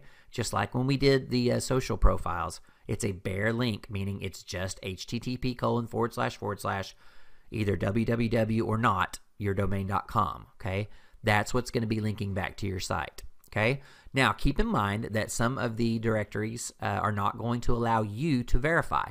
Most of them you're going to verify once you sign up with one. It's going to ask you to verify a link in the email, and that's all that's required to make the listing go live. But there's a few that will not, and those your client will probably have to do, and you'll have to coordinate that. So the ones that we know for sure are going to require that verification are going to be, of course, Google My Business, Bing Business, Yelp requires that, Foursquare requires that. Okay, there's several more that are going to require a phone call or a postcard. Okay, so your best bet is just to coordinate that with your client, okay, to make sure that they know that. So again, the citations, just like everything else that we do, we want to make sure that we fill out the source as completely as possible. So the sheet that I gave you to give to the outsourcer, make sure that the business description, long and short, is keyword rich, not stuffed. We want to make sure that any place that allows you to upload images or videos or anything else, that you fill these out completely. Okay, it's very important that you make sure that they are, number one, consistent for name, address, and phone number, and number two, that they're filled out completely. Okay, and that the correct categories are chosen, all that kind of stuff. Okay, also, if there's ones that allow you to add a coupon, do it. Coupons will help it convert. Okay, so that is basically it for citations. So this is going to be something that, as far as where you're going to do this in your strategy, this is going to be started. It's going to coincide with your on-page stuff. Okay, so these can be started pretty early. All right. So that's it for citations, and I'll see you in the next video.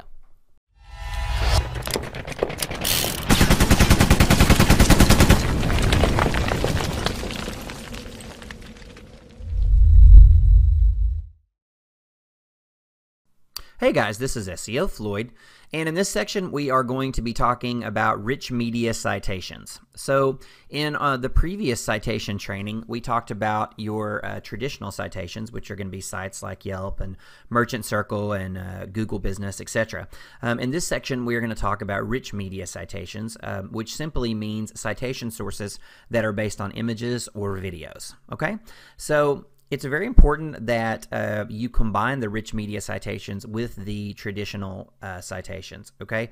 They're both very important to the strategy. So I'm not going to go into this in an exhaustive way, but let me tell you basically what you're going to want to do, all right? So the first source I want to cover is going to be image and photo sharing sites, okay? So there are tons of these on the internet. You're going to want to pick ones that have good domain authority, okay? And so, I just did a Google search for this, and I came up with an article that has some of the top ones. You're going to want to make sure, there's a couple that you're going to want to make sure that you use, right? You're going to want to make sure that you use Instagram. You want to make sure that you use Flickr, right?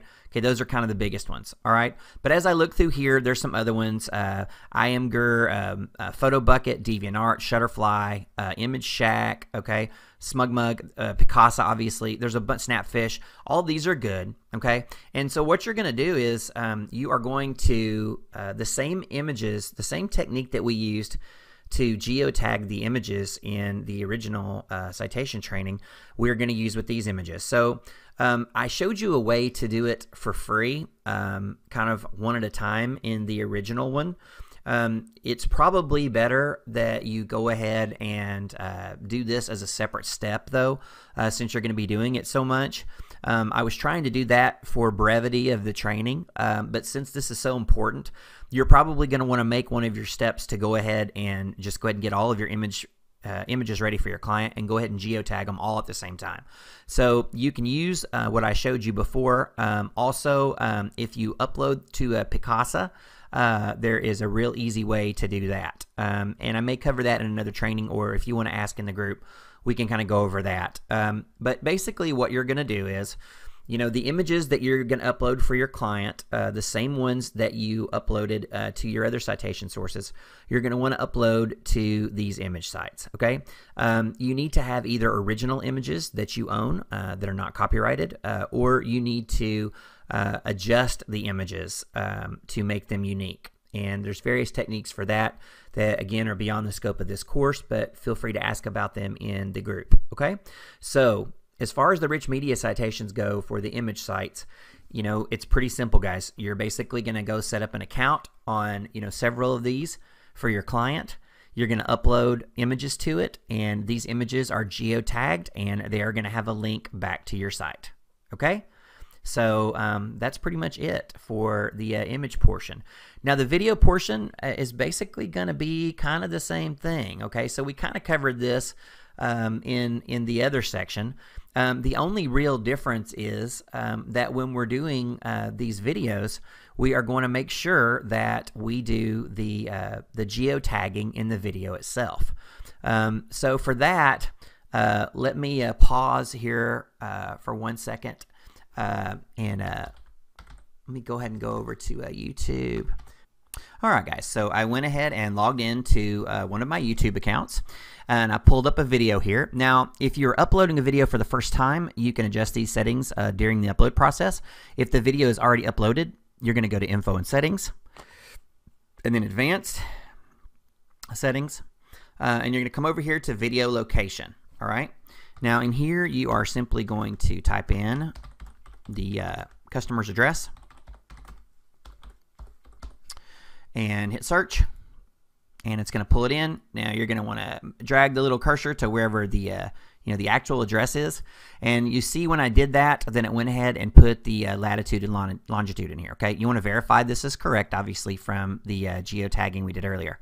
All right, once that is done, you're simply going to hit Save Changes. Okay, and so now this video is geotagged. All right, so this is a rich media citation. Now, what I didn't talk about in the other portion is what you're going to want to do is you're going to want to use some syndication for your videos. So there's a couple of different ways that you can do this. You can do it manually by simply creating accounts on several different video sharing sites, like Dailymotion and Vimeo and things like that. Or you can go to Fiverr and use a Fiverr gig. For that, if you're going to do that, there is a gig to submit to Traffic Geyser, which is one that I highly suggest. The person his name is Witkowski, or Witkowski, Mike Witkowski. He has a really good gig for that. So basically what's going to happen is he's going to take your video and he is going to upload it to a number of video sharing sites. I don't remember the exact number, but it's a really good number. So you're going to want to do that. You're going to want to get your videos out to a bunch of different places.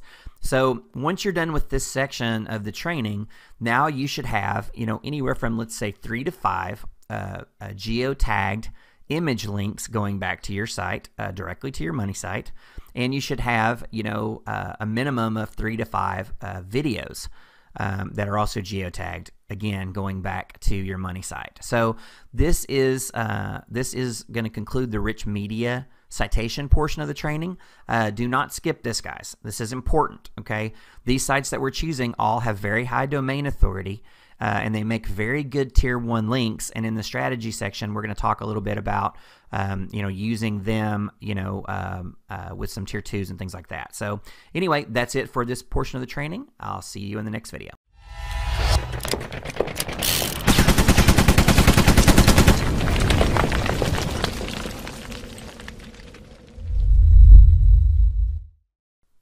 Hey guys, this is SEO Floyd, and in this lesson we are going to talk about something that's very important for local ranking, which is reviews. Okay, so we've talked about this a little bit in some other sections, but in this video I want to just talk very briefly about reviews. So let me start off by talking about the rationale, which is that more and more as days go by, the reviews are going to have a much larger impact on your local rankings than they currently do. Okay, there's lots of evidence that points to this, but this is, again, this has to do a lot with how Google's moving more toward semantic search, more toward knowledge graph type things. Okay, and this moves right into that. So just trust me on this one. You need reviews, and you need a certain type and a certain kind, and let's go over that real quick. So if you're not familiar with this, when I say reviews, I'm talking about when a customer goes to your Google My Business page or your Yelp page or one of your other public Web 2.0/citation sites and leaves a review for you, negative or positive.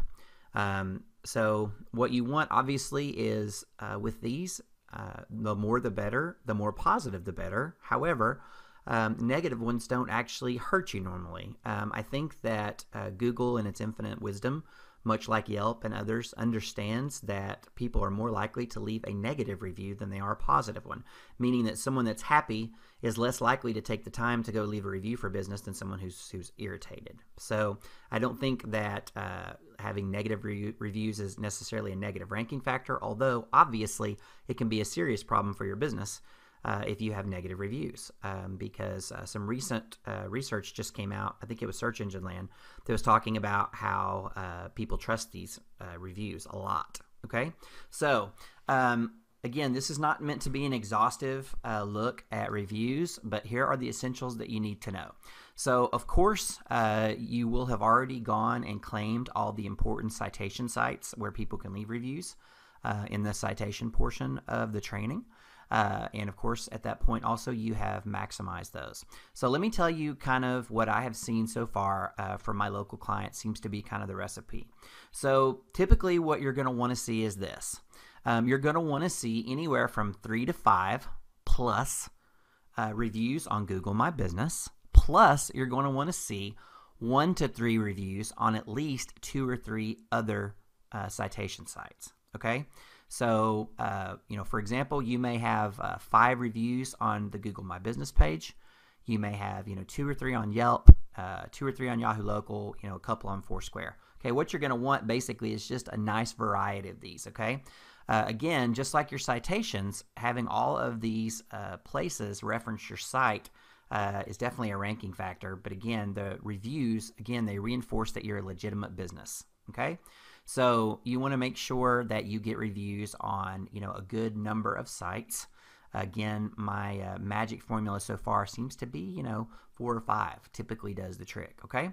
So how do we get those reviews? Well, hopefully you're doing business with people who are legitimate businesses who offer good products and services, and so, you can get them legitimately. Hopefully people will want to go in and leave reviews for you on these various sites, but especially when you're starting off, you need some strategy. So strategy number 1 is going to be real obvious.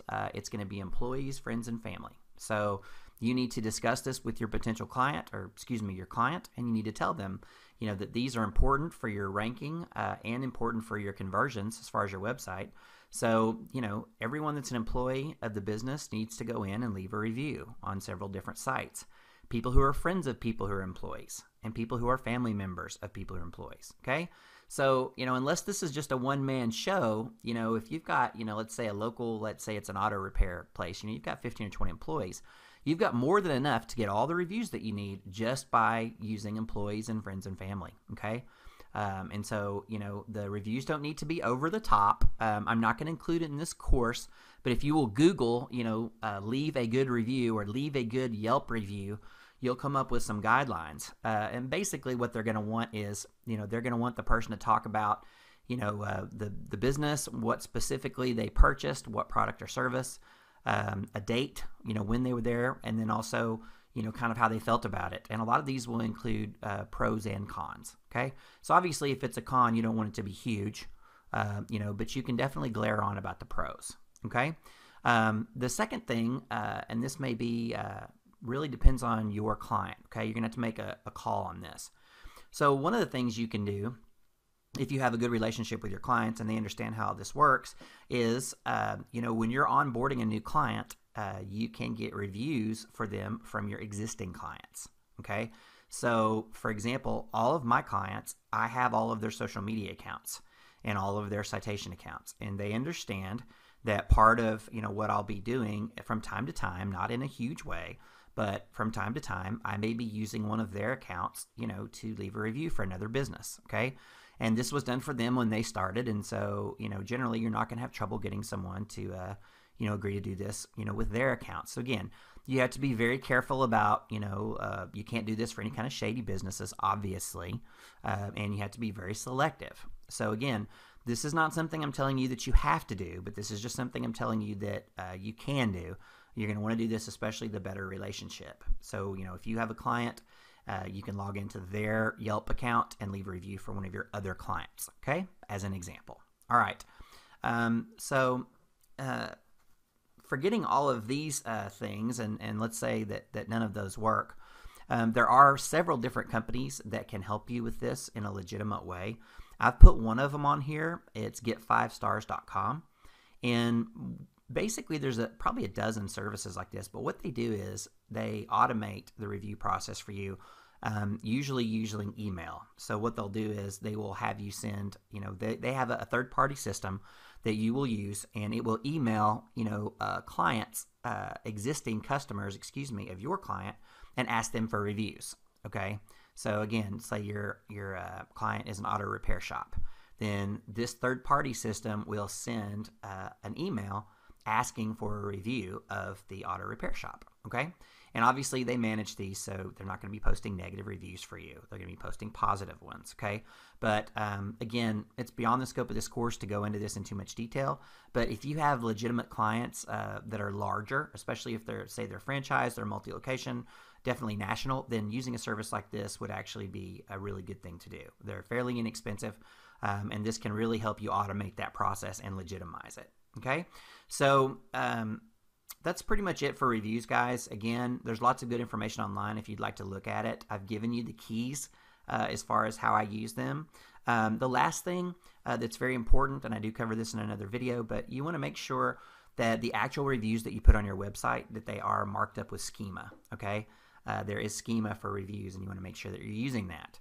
So, again, from a conversion perspective, and I did cover this on the on-page part, having like a Yelp badge embedded on your page is helpful for conversions. You can also embed these Yelp reviews. Okay, so you may want to have a page on your website that's just called, testimonials/reviews, and you could embed Yelp and Google My Business and several other ones on there. Okay, just giving some credibility. There's also widgets that will allow you to do that as well. Okay, so that's it for this training, guys. I know this one's nice and short and sweet, but please do not overlook reviews. When we went to the local search engine ranking factors from 2014 on Moz, I remember you saying reviews was a major part of this, and it is. And I'm telling you that this is just going to get more and more, okay, as time goes by. I forgot one last thing I wanted to tell you. So a lot of people have trouble getting reviews on Yelp, okay? Yelp in particular has kind of a nasty review filter, meaning that it actually does a really good job at filtering out fake reviews. But let me tell you a way that, as of right now, is working to get around that. It's 12/15/2014, and it may not work 12/16/2014. But as of right now, here's the trick. You are going to go to the location, and you're going to check in, okay? So you're going to check in through Yelp at, let's say, again, this auto repair place, all right? But you're not going to leave a review, okay? Step one is to check in from the location. Then you're going to leave the location, and sometime later, you're going to log back into Yelp and leave a review. Okay, I found so far that when I do this 100% of the time, that review actually sticks. I think it has to do with the fact that Yelp knew that you were there because of a geo information. But if you left the review at the same time while you were there, it may have thought that you were intentionally gaming the system, or that someone was incentivizing you to leave that review, which is against Google's and Yelp's terms of service. So I think the fact that you go and check in shows that you were there, but then the fact that you leave the review later makes it look more legitimate or more realistic somehow. But either way, like I said, I found that this right now is working 100% of the time. So that is going to be it for this training, guys. I will see you in the next video.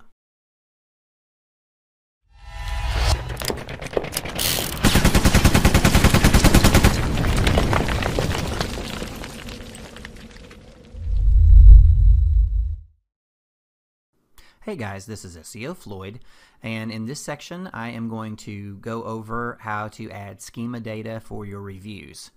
Now, we talk about reviews in another section in much more detail, but they are a significant part of ranking right now for local, so we definitely are going to talk about reviews. But this section, I want to show you really quickly how to add the schema for reviews to make sure they're on your site. Now, in general, you know, I've already showed you how to use the schema creator for local business. And so, you know, generally anytime that you want to have something that you can mark up with schema, you're going to want to do that, okay? But there's a couple times it's more important than others, but this time we're going to talk about reviews. So one thing is that these are a ranking factor, and they're also a conversion factor. So when you look through the SERPs, and sometimes you'll see the little star ratings out beside the you know, the listing, then that's what you're looking at, okay? You're looking at a rich snippet. And of course, if you're presented with a few different options, you know, like in maps, and you see that some of them have the little stars and some of them don't, the ones with the stars obviously typically convert at a much higher rate. So just like everything else that I'm showing you guys, there's multiple ways to do this, so don't get bent up on all the different ways. I'm going to show you ways typically that are free or cheap. And then, you know, if there's ways that are easier or cost a little bit of money, then we can go over those in the groups. But a lot of people in the course are on a budget. So if there's a way to do something free or cheap, that's what I'm going to show you first. So feel free to chime in with other ways. But just like when I showed you how to geotag images in the other section, some people started offering different ways to do that. And that's very helpful. And I'm not griping about that. But again, I'm going to show you ways to do it free or cheap. So let me give you a couple of examples. So I'm on a page here. The site is lindemanrc.com, and it's a test site that I use, guys. So don't mess with it, or, well, you know what, mess with it if you want to. I don't really care. It's just a test site. It's not real. It's not even indexed in Google. But I'm using this to show you an example. So what I'm going to do is this. So I've created a testimonials page, okay?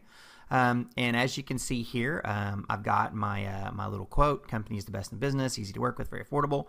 And it's got by John Smith, and that's who we're reviewing. Okay, so you have your nice little thing here. Okay, so let me show you how I did that.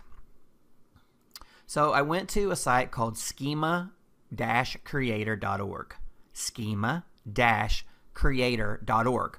Now, if you already have reviews on your site, you absolutely can use the Google Webmaster Tools feature that I showed you for doing the local business schema. All right, this will do the exact same thing. You simply go in and mark it up just like you did with the local business. All right, but this site didn't have it, and so I think I'm going to show you two ways. So that technique works really well for existing content, and this is something you can do. Let's say your site doesn't have that content. So again, I'm giving you multiple ways to kind of get this done. So we're going to go to schema-creator.org, okay? And what we're going to do is, for this, I have chosen the review schema, okay? Because that's what we're doing. And so it's /review.php, all right? So what you'll do is you'll simply come through and you will fill out these boxes, okay? So for example, Lindemann Marketing here in the name field, that's going to be like the name of the review. So you could put multiple things in here. I just chose the name of the business, okay? You could put, you know, best company in the universe, right? So you could make it more like a headline, okay? So there's different ways to do this, but for sake of this, I just made it the name of the company. Then it's going to ask for the URL, okay? And that's what's going to link to what you put here. So you see here, Lindemann Marketing, that's actually a hyperlink. All right. The author is John Smith. All right. And that's going to be written by, you see here, the date published, the item reviewed, and the review body. So this is where you write your actual review. Okay. Now this is how to do your ratings. So notice I put the number 5, and then I did 5 little stars, and that's for the rating. You know, this company's awesome, of course, so they got 5 stars. Rating scale minimum, just keep these the same. So you can use numbers, but the stars are going to show up. So I put the rating scale minimum is the number 1 and then 1 star, and the maximum is 5 and 5 stars. Okay. So once you have this, as you're typing these things out, you're going to see the snippet change over here. Okay. Now this is what it's going to look like on your website, and this is the actual code. So all I do is I copy this code. All right. I go to the actual page on the website, and I just simply, I go to text. This is very important, guys. Watch this part. If you're in WordPress, this is visual, which is what you see, and this is text. Okay, you need to paste this into the text portion. Okay, so I simply copied and pasted this here. Okay, and then I hit update. All right. Now we see what's on the page. So if you're someone who's actually looking at the page, we'll go back here to view page. All right, and you see the review. Okay, you see 5 out of 5 stars. Okay. Okay, so now that we have seen on the page, we are going to go to make sure that it looks like it's supposed to look. So for this, we are going to use Google's Structured Data Testing Tool. I would give you the URL, but it's kind of long, so the easiest thing to remember is just go to Google and Google Structured Data Testing Tool. All right, once you come in, you're going to simply put the URL in here. So you see I put Lindemann RCC/testimonials, and you're going to hit preview. All right. And what happens when you do that is that it's going to give you a little snippet of what you're going to see here. All right. So you see the testimonials page, right? Okay. And then you see the little stars here. All right. And it's rating 5, and it's by the person that did it and the date. Okay. And then it's going to show the review here. All right. So that is what you want to do. So again, we're doing this for 2 reasons. Number 1, we're doing it because this is a conversion element. Okay. When this shows up in the SERPs, right? This is going to be more highly regarded, right? So it's much more likely someone's going to click on it. And then again, in general, whenever you can use schema on your site, when it makes sense, you want to use that. So again, not only does this tell Google that you have reviews, which is a ranking factor, but the schema markup just gives it a little bit more trust as a review. All right. And so that's it for this section. And again, you know, this is not meant to be an exhaustive look at schema markup or an exhaustive look at all the different ways it can be implemented. But this is just one thing. It's very important you do this, guys. If you have ratings on your sites, you need to make sure that you are marking them up with this schema. All right. Thanks again as always, and I'll see you in the next video.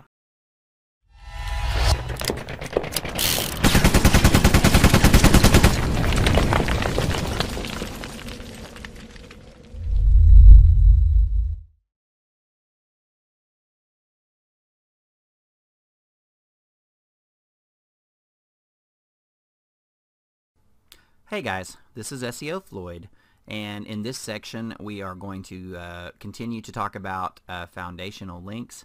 And we've already talked about getting your 4 main links with Facebook, Google+, YouTube, and Twitter. And then now this is going to be step 2. Okay, so for this demonstration I'm using a site called noam.com. Now there's other sites like this. I'll probably put a list of them in the resource section, but for purposes of this demonstration, I'm going to go ahead and use this one. Okay, so again, continuing with our rationale of doing things the way real businesses do them, we are going to go out and we're going to use this site to find out, first of all, where our brand name is available, okay, across a whole bunch of social networks. Okay, so we're going to go to noam.com, and for this I'm just going to type in the name of the business, okay, and then I'm going to hit check it.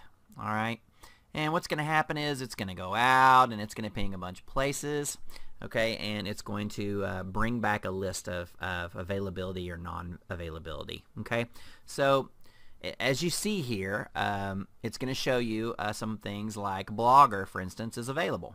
Okay, so what that means is that I can register that brand name on Blogger. It's also available on Pinterest and Skidoo and Tumblr and a bunch of these. Okay, so we want to do this for a variety of reasons. The first reason that we want to do this is because this establishes our brand and ensures our brand. Okay, so if this is your site or your client's site, you know, you don't want them, a competitor or some other person, to go out and register your brand, you know, on one of these places. So like, for instance, you know, Tumblr, a lot of these use subdomains for the brand name. So for instance, if your business was Innovate Marketing here, that means that innovatemarketing.tumblr.com is available. Okay, so you know, that's the first reason. You want your brand, you know, you want to own your own brand. Okay, so that's why we're doing this step. And also from an SEO perspective, from a link building perspective, these are foundational links because, again, it looks very natural to Google for you to go out and to have these brand links. Okay, now to be clear, I'm not talking about going out and registering keyword domains or keyword subdomains. Okay, we're not going to Tumblr and typing in, you know, best Dallas roofer, okay, .tumblr.com. Okay, there's a time and a place for that, but that's not what we're talking about here. We're talking about legitimate brand links. Okay, Google's never going to be mad at you for establishing your brand name, you know, on a Web 2.0 property. Okay, you're not trying to trick them. You're telling them who you are. Okay, so you know, again, as an example, Now I know I have a list of some sites, okay, that I can go register this on. Okay, now let me point out that the purpose of this site is they want you to go and pay them a bunch of money to register these for you, and you know, you can do that if you want to. Okay, it's about $100 I think to yeah, $85 to do 25 of them, $250 to do 100 of them. It's $350 to do 150. Okay, they have different things, and that's why this site exists. But I highly suggest you don't do that. What I highly suggest you do is you use a Fiverr gig. Okay, there is a Fiverr gig that will go out and register these accounts for you. Okay, and so we're here. We found out which ones are available. Okay, so this is kind of step number 1. Okay, and so the next step is we're going to order the Fiverr gig. I'm not going to put that in this video, but I am going to give you that gig. Okay, and so the next part of this is kind of explaining how to use that gig the best way. Okay, so the purpose of this gig on Fiverr is to set up your social networks in a social sharing platform called OnlyWire.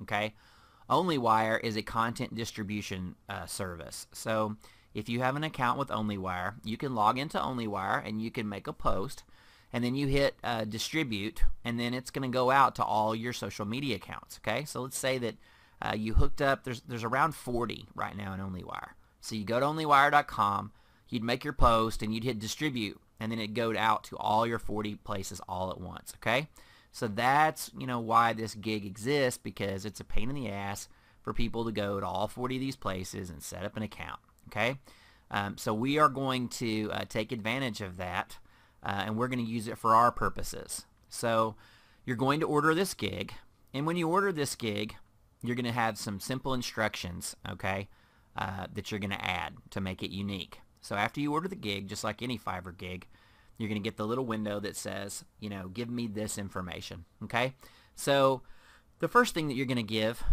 in that window is you're going to tell them what username you would like. Okay, so using this example here of Innovate Marketing, I'm going to tell him that I want Innovate Marketing. Okay, but what's going to happen is on some of these social media accounts, some of these other places, that's going to be too long possibly. Okay, your brand name may be too long, so you need to give them a secondary. Okay, so you know, maybe it's just Innovate, Innovate US or something. I don't know. You know, whatever makes sense for you or whatever makes sense for the client. Okay, but you need to give them your #1 username, and then you need to give them a backup. Okay, so you're going to type in that window, the username that I would like for these accounts is this, unless that's not available or doesn't work, in which case I'd like this. Okay, and you tell them specifically what you want. Okay, now what they're going to do next is they're going to go out on Google and they're going to get a Gmail account. Okay,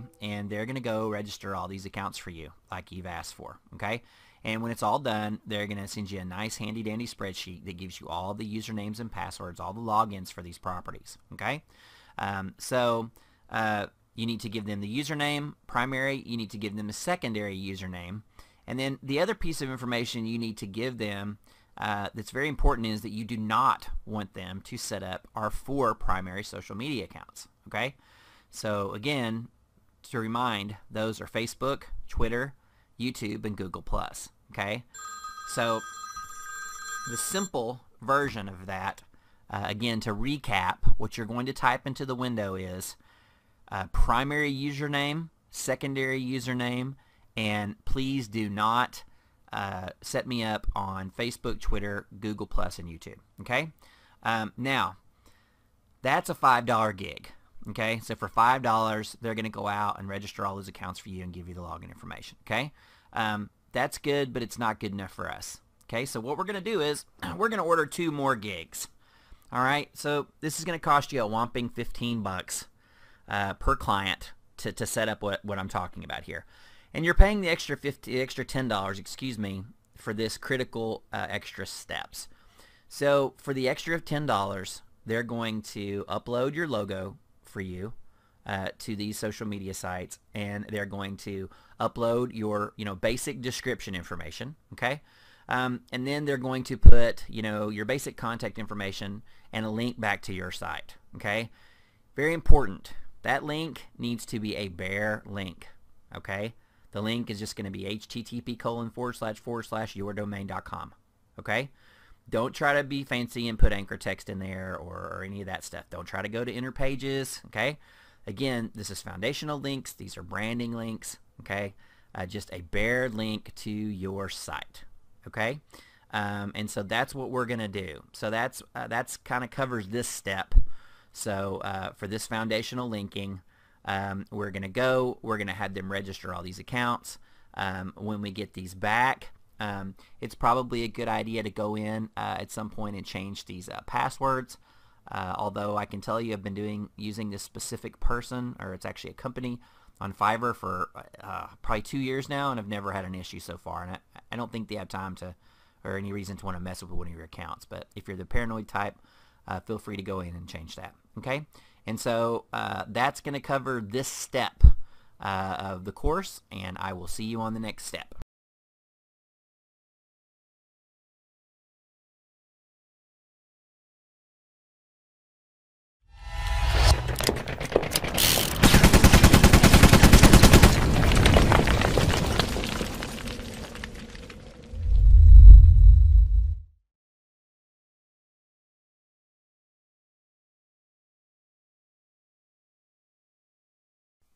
Hey guys, this is SEO Floyd. Welcome back, and I'd like to thank you again for joining me for this session. This is going to be a really important video, and this is going to be again about foundational links, and this is probably the most important part of this section. So what we're going to talk about next is going to be establishing trust and authority with legitimate links. Okay, so for this example, I'm going to go back to my handy dandy roofing site here that I used in previous videos, and I can show you kind of some of the things that they're doing right. Okay, so again, for the 8,000th time, continuing with our theme of getting links that real businesses get, we are going to continue. Okay, so we've already established our social profile and established our brand. Okay, next thing we're going to do is again what real businesses do. Okay, and there's a lot of power to this, and let me explain why. Okay, so the first link that I want to talk about is going to be right here. It's going to be the Better Business Bureau. Okay, now let me explain the rationale behind this. Okay, I'm going to start with the Better Business Bureau, not because the Better Business Bureau is such a great company and that it provides great value to people who are members. Okay, but let me explain why this is important as a foundational link. Okay, the one thing that Google hates more than anything else, okay, is spammers. All right, absolutely hates spammers, and that's really the purpose for its algorithm, is to prevent people who shouldn't be appearing in the SERPs from appearing in the SERPs. Okay, so what you want to do again is make your website look as real as possible and do what real websites do. So that brings us to the Better Business Bureau. Okay. Let me explain what having a Better Business Bureau link can do for your client or for your site. Okay, to have a link from the Better Business Bureau is going to be hundreds of dollars or more based upon how many employees you have. Okay, unless that's changed recently. I'm a member of the Better Business Bureau, and so are all of my clients. Okay, and the reason is because Google probably knows one thing. Okay.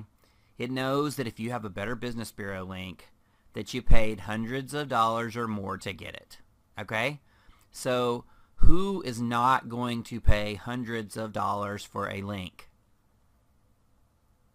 A spammer, a scammer, a lead gen site.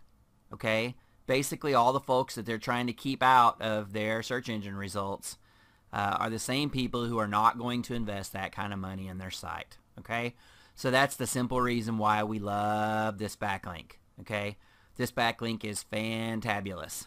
Okay, this one and the next one combined, I have been able to rank clients solely with those. Okay, and I'm talking about clients who, not people who had never ranked, but people maybe who had ranked at one time and it slipped, or people who were maybe on the second page that should have been on the first. Okay, So again, I'm not claiming to know Google's algorithm. I don't work for Google, but I can tell you from years and years of experience that having a Better Business Bureau link is a great thing for your site, okay?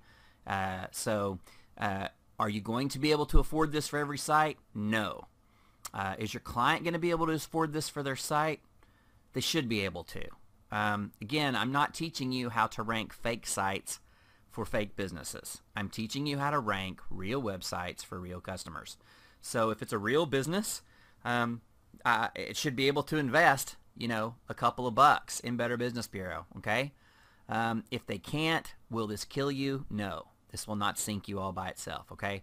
But, I definitely would want to have a discussion with my client if they felt like this was something they didn't need to do. I'd want to have a discussion with them about their business, okay? So that's number one, Better Business Bureau. Get it, use it, like it. When you have a paid account with them, then you get a link back to your site from theirs. And again, we're going to use a bear link on this, okay? Bear link. All right, so good stuff there. All right, so moving along. The second in this list that we want to get is going to be Chamber of Commerce, okay? Chamber of Commerce is awesome stuff, okay? So again, what are we doing? We are doing what real businesses do, right? And so when I look on this website, I'm pretty sure that they have it. In fact, I'm positive that they have it. Maybe I can't find it easily on their site. But I know for a fact, if you check the backlinks of this company, they absolutely are a member of probably a half a dozen Chamber of Commerces, okay? And it's not because, they just love giving money away, believe me. It's because, it's valuable, right? So that's going to be the second thing, okay? So you want to get that Chamber of Commerce, okay? And the cost of that is going to be based on, your city. So a little bitty Chamber of Commerce may run you $50 a year, okay? Big one may be hundreds of dollars, okay? But let's say, for argument's sake, that you never ever plan on participating. It's still worth it to get that link. Because again, who's going to pay $100-ish or more, to join? Real businesses are, okay? That's who's in Chamber of Commerce. Real businesses.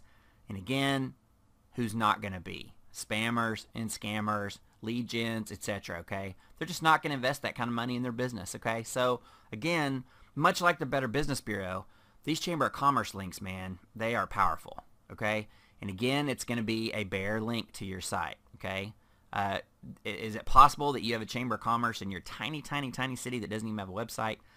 Probably, but I know cities as small as 12,000 people that their Chamber of Commerce does this. So you need to be in it. Again, it's just gaining more legitimacy to you and trust. Okay, so those are the first two. Okay, so whenever possible, get both of those, guys. Okay, whenever you can do it, get them. If you can't get both, at least get one. Okay. These are just super powerful, and I'll tell you, a lot of people talk about negative SEO, okay? And I'll tell you one of the surefire ways to avoid negative SEO, and that's by having a, bulletproof link profile, okay? So you may have seen sites that got hit with scrape box blasts or X-rumor blasts or, this or that, and it hurt their rankings. Those sites had weak profiles, okay? Period. If you had a site and it got its ass kicked by some kind of negative SEO, then it was weak. You show me a site that's got Better Business Bureau, that's got Chamber of Commerce, that's got a couple more here I'm going to show you, man, you can shoot a billion X-rumor links to it, and Google is just going to laugh them off, okay? I can't tell you how important this is, okay, how foundational these links are and how important they are, to your overall strategy, okay? So enough of the soapbox. Let me get to power link number 3, okay? Power link number 3 is going to be industry associations, okay, or professional organizations, okay? So this is going to vary by niche, right? Okay? But if they are in business and they're selling something, the chances are that either requires a license or insurance or a certification or an education or something similar, okay? So that's what you need to exploit. So I'm going to give you a couple of examples here, okay? But if you brainstorm with your client, you're going to find these, okay? I guarantee you're just going to find these, okay? So I'm on a roofing site here, so let me use this as an example, okay? So you see on here, they're a member of the North Texas Roofing Contractors Association, okay? And again, they've got a nice power link coming from that to this page, okay? Number one, this is a trust factor, and this is going to help your conversions, okay? So, you know, again, traffic without conversions is useless, right? So this is a great conversion element. But for our purposes, having a link from the North Texas Roofing Contractors Association to a North Texas roofer is freaking gold, okay? Because who is going to have, you're talking about, you know, a niche relevant links, right? So you've got niche relevant and then you've got location relevant, and this has both, okay? It's relevant to roofing and it's relevant to North Texas as an area that this business operates in. So this is a double power link, okay? So this is massive for them, okay? On this other side here, we see that they have a link from one of the biggest distributors, if not the biggest distributor, in the United States of shingles, a roofing product. Again, so this is not a location link, but this is a heavy niche link, right? Okay, so again, they have, in this case, they paid some money to join this, right? And so they've got this really cool link coming to them from this. And then this one is an industry link, and they may or may not have paid to be a member of this. I don't think that they are, okay? So there's a roofer. So these are some of kind of niche and area, and that's what you want. The most powerful thing you can get in this thing we're talking about is something that's niche specific, okay, and location specific, okay? So again, you know, let's switch gears a little bit, okay? Let's go to a professional. Let's use a doctor, okay? No, let's use a lawyer. We can do either one, but let's say a lawyer first, okay? So if you're doing a law site for a lawyer, there's a couple things that you know right off the bat, okay? You know he went to school somewhere, right? You can't practice in law without having you know, graduated from a school, right? So you need to find out, is there an alumni association for this college, right? Pretty much all of them have them, and pretty much all of them will give you a nice fat link to your website. Again, a bare link, okay, from an EDU domain, and I don't think I need to explain to anyone here how powerful a legitimate EDU domain link is, okay? So find out, where'd you go to school, man, you know? So there's one. Also, of course, if he went to law school, then his law school is probably got an association, you know, for alumni. Again, most of them do. Most of them have a program. They have a list. They have a directory. And again, drop a couple $100 and bam, you're in it. Okay, so again, you're talking about niche and probably location, because most of those directories are split up by location. So if you go to, you know, whatever Harvard Law School and, you know, search through their alumni directory, it's going to be broken down by location. Okay, so again, super powerful. Okay, so again, we're sticking with Mr. Lawyer here. If he's a lawyer, he has to be part of the state bar to practice in his state, right? Okay, so there's another one, State Bar Association, niche and location. He has to be part of that to practice. So in most places, again, there's another free link to get. Okay, they've all got directories of members. Boom, another free link, another bare link. For that matter, the American Bar Association. Okay, so again, niche, but not location, but super powerful. Okay, because that's what looks natural. You know, if you're a lawyer, having links from law-related websites like the American Bar Association and your natural or your city, state bar, these are real, right? These are natural, and these are things that scammers can't get, right? So another reason why they're so powerful. You can't buy a listing in, you know, the directory for the state bar unless you're a damn lawyer, right? Some guy with a lawyer legion set cannot do that. Okay, again, Google knows this. It's not stupid. Okay, so having links like this, they're super powerful. Okay, so that is going to be the end of this section. What I would do is just brainstorm with your client. Okay, where are all the places that he or she or they can legitimately get links? Okay, be thinking industry associations. Be thinking education, be thinking city, state, all that kind of stuff, right? Did they have a license, right? If they have a license, you know, for whatever, then chances are the state has a directory of everybody that's licensed. Lots of times those directories have profiles that you can customize. Again, boom, another link, okay?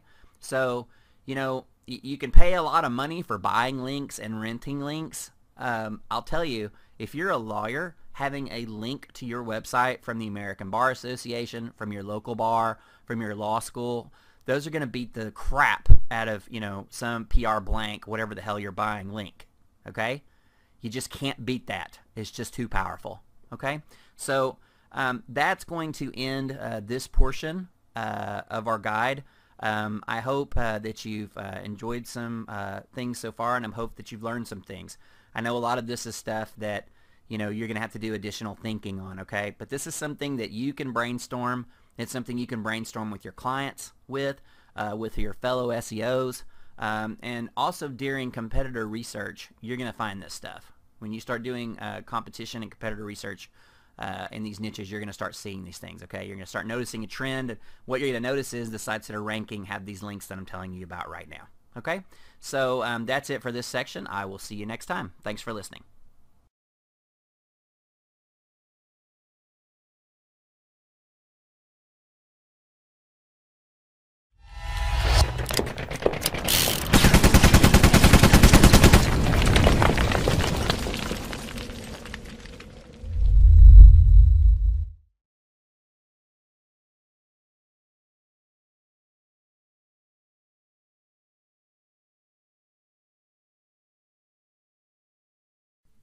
Hey guys, this is SEO Floyd again. I'd like to welcome you back to your next training video. We're still on off-page factors. We just talked about authority backlinks, and now we are going to talk about the next thing, which is press releases. You may have heard over the last 6 months to a year that press releases have fallen out of favor with Google, and that several of the larger sites have been kind of hit, and that Google doesn't really like press releases anymore. Matt Cutts made a couple of different posts about it on various forums. So here's the thing. On some level, Google considers these, to be kind of paid advertisements, okay? On one level, or editorial type links, okay? So that's kind of the public story, and that's kind of what's going on in the news. I can tell you from my personal knowledge, my personal testing, I still use press releases, and they still work like gangbusters for me. I'll tell you that I use them in a very specific way, and people that are telling you that they don't work anymore, or that possibly they're even bad for your rankings, are probably making some kind of rookie mistakes. So let me tell you the basic elements of what you need to have for a safe press release, okay?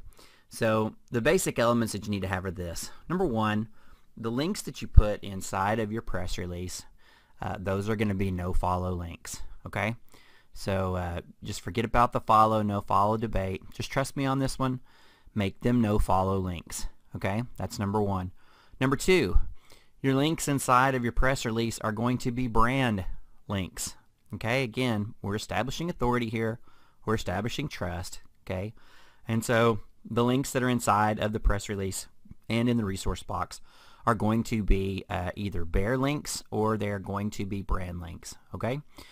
You can probably get away with a single combo link if it makes sense in the article, like if to stick with our Dallas roofing example, if you can work in the term, that, ABC Roofing is, a trusted Dallas roofer, something like that, and set the Dallas roofer as the anchor text on a single no-follow link, then that's probably fine, okay?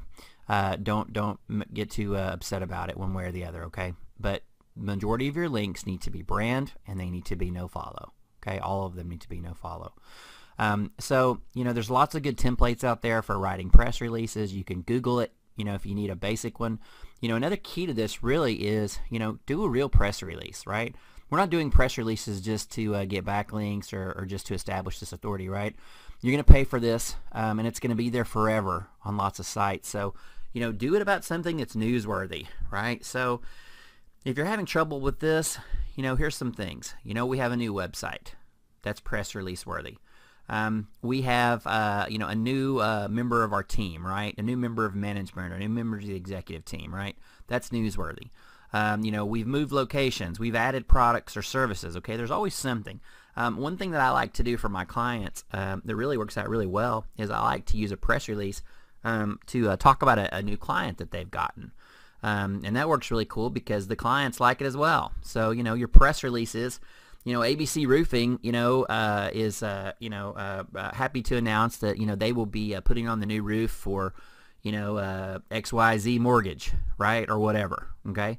That's a real press release. It looks real. You're not going to get, you know, in trouble for doing this, okay? Now, to be clear about this, you know, with the press release link, you know, you're going to have the body that may or may not have links, and then you're going to have the resource box, and the resource box is the part at the bottom, you know, that says basically, you know, for information about this, contact so-and-so at such and such, right? Okay. When you're doing this, listen very carefully. Do this for real, okay? So again, for the 8 millionth time, what we're doing is we are mocking and mirroring real sites, okay? So, you know, you're going to have, I'm going to be giving you my intake document, Excel spreadsheet that I use for my clients, okay? And part of that intake document is really, it's all the information you need about your client to do everything you need to do for your client, okay? And so I'll talk more about that when we do citations. But, you know, the resource box should be a real person with a real phone number and a real email address and all that, right? Okay? So don't, you know, don't go making up fake crap, okay? Make it a real person with a real address, a real phone number, all that kind of good stuff, okay? So again, the more real we are, the more safe we are, okay? So those are the basic rules of the press release. There's lots of ways that you can do this.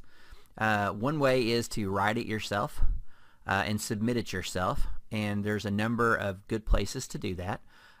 You know, I would stay away from spammy places, you know, like, you know, SEOpressrelease.com or whatever, right? I don't even know if that's a real site, but, you know, stay away from things that are obviously spammy, okay? You can't go wrong with PR Web. Their cheapest distribution right now is, I think it's $89, okay? That's probably not a bad value, okay? They distribute to a lot of good places. PR Web is probably the top one. SB Wire is another one that's pretty good that you can submit directly to. And then there's a whole bunch of free ones, quote unquote, that you can submit to, okay? So if you're going to do those, just look at them, you know, kind of look at the PR, kind of look at who else is on there, okay? If you look at the recent press releases and you're seeing nothing but spam, then, you know, hit next, okay? So on the resources for this, I'm going to give you a list of, probably about 200 places that you can submit to for free if you want to do it. And so, you know, that's kind of the free, kind of cheap way to do it. You can also pay someone on Fiverr to write the press release for you if you want. That's probably a good idea. Maybe pay someone to do it the first time, and then that will give you that template instead of having to Google one. That'll give you a nice kind of template to use. And then, of course, you can also pay people on Fiverr to distribute these press releases for you. So, you know, that's a kind of a cheap way to do this, okay? But when you're doing that, again, you want to really look at where they're submitting to, okay? So, you know, Buzzwire, SB Wire, PR Web, those are all good.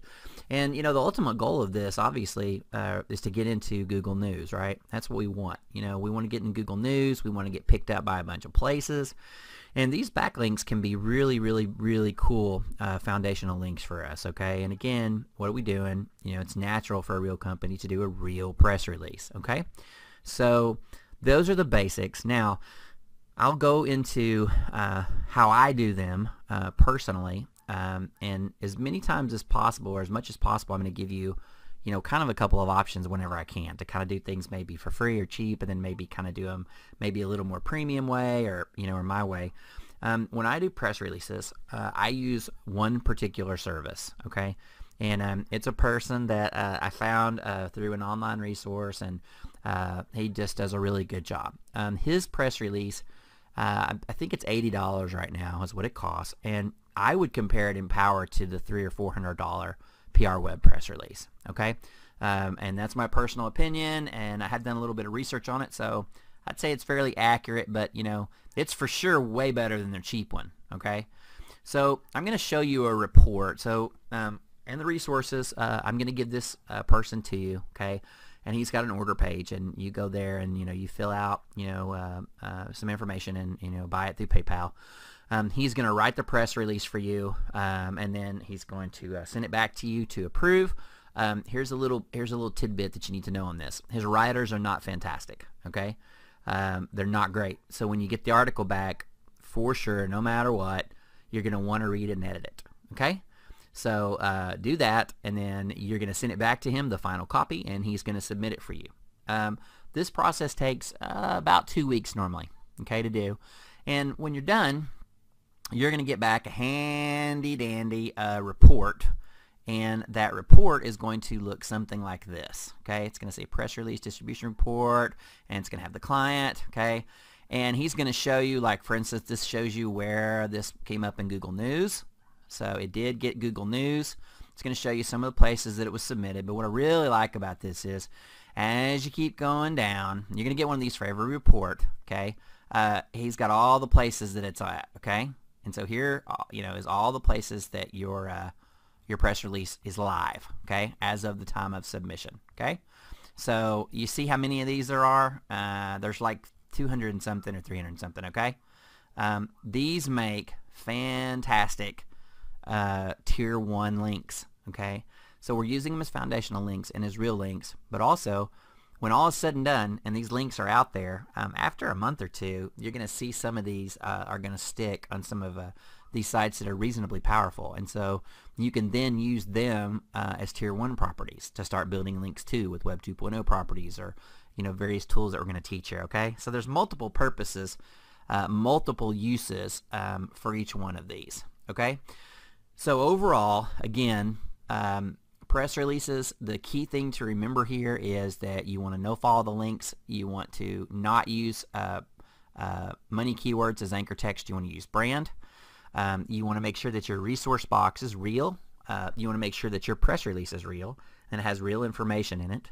Now the last thing that I forgot, and this is actually very important, is you want to publish this on your site first. Okay, and there's a number of reasons for this, but just trust me on this one.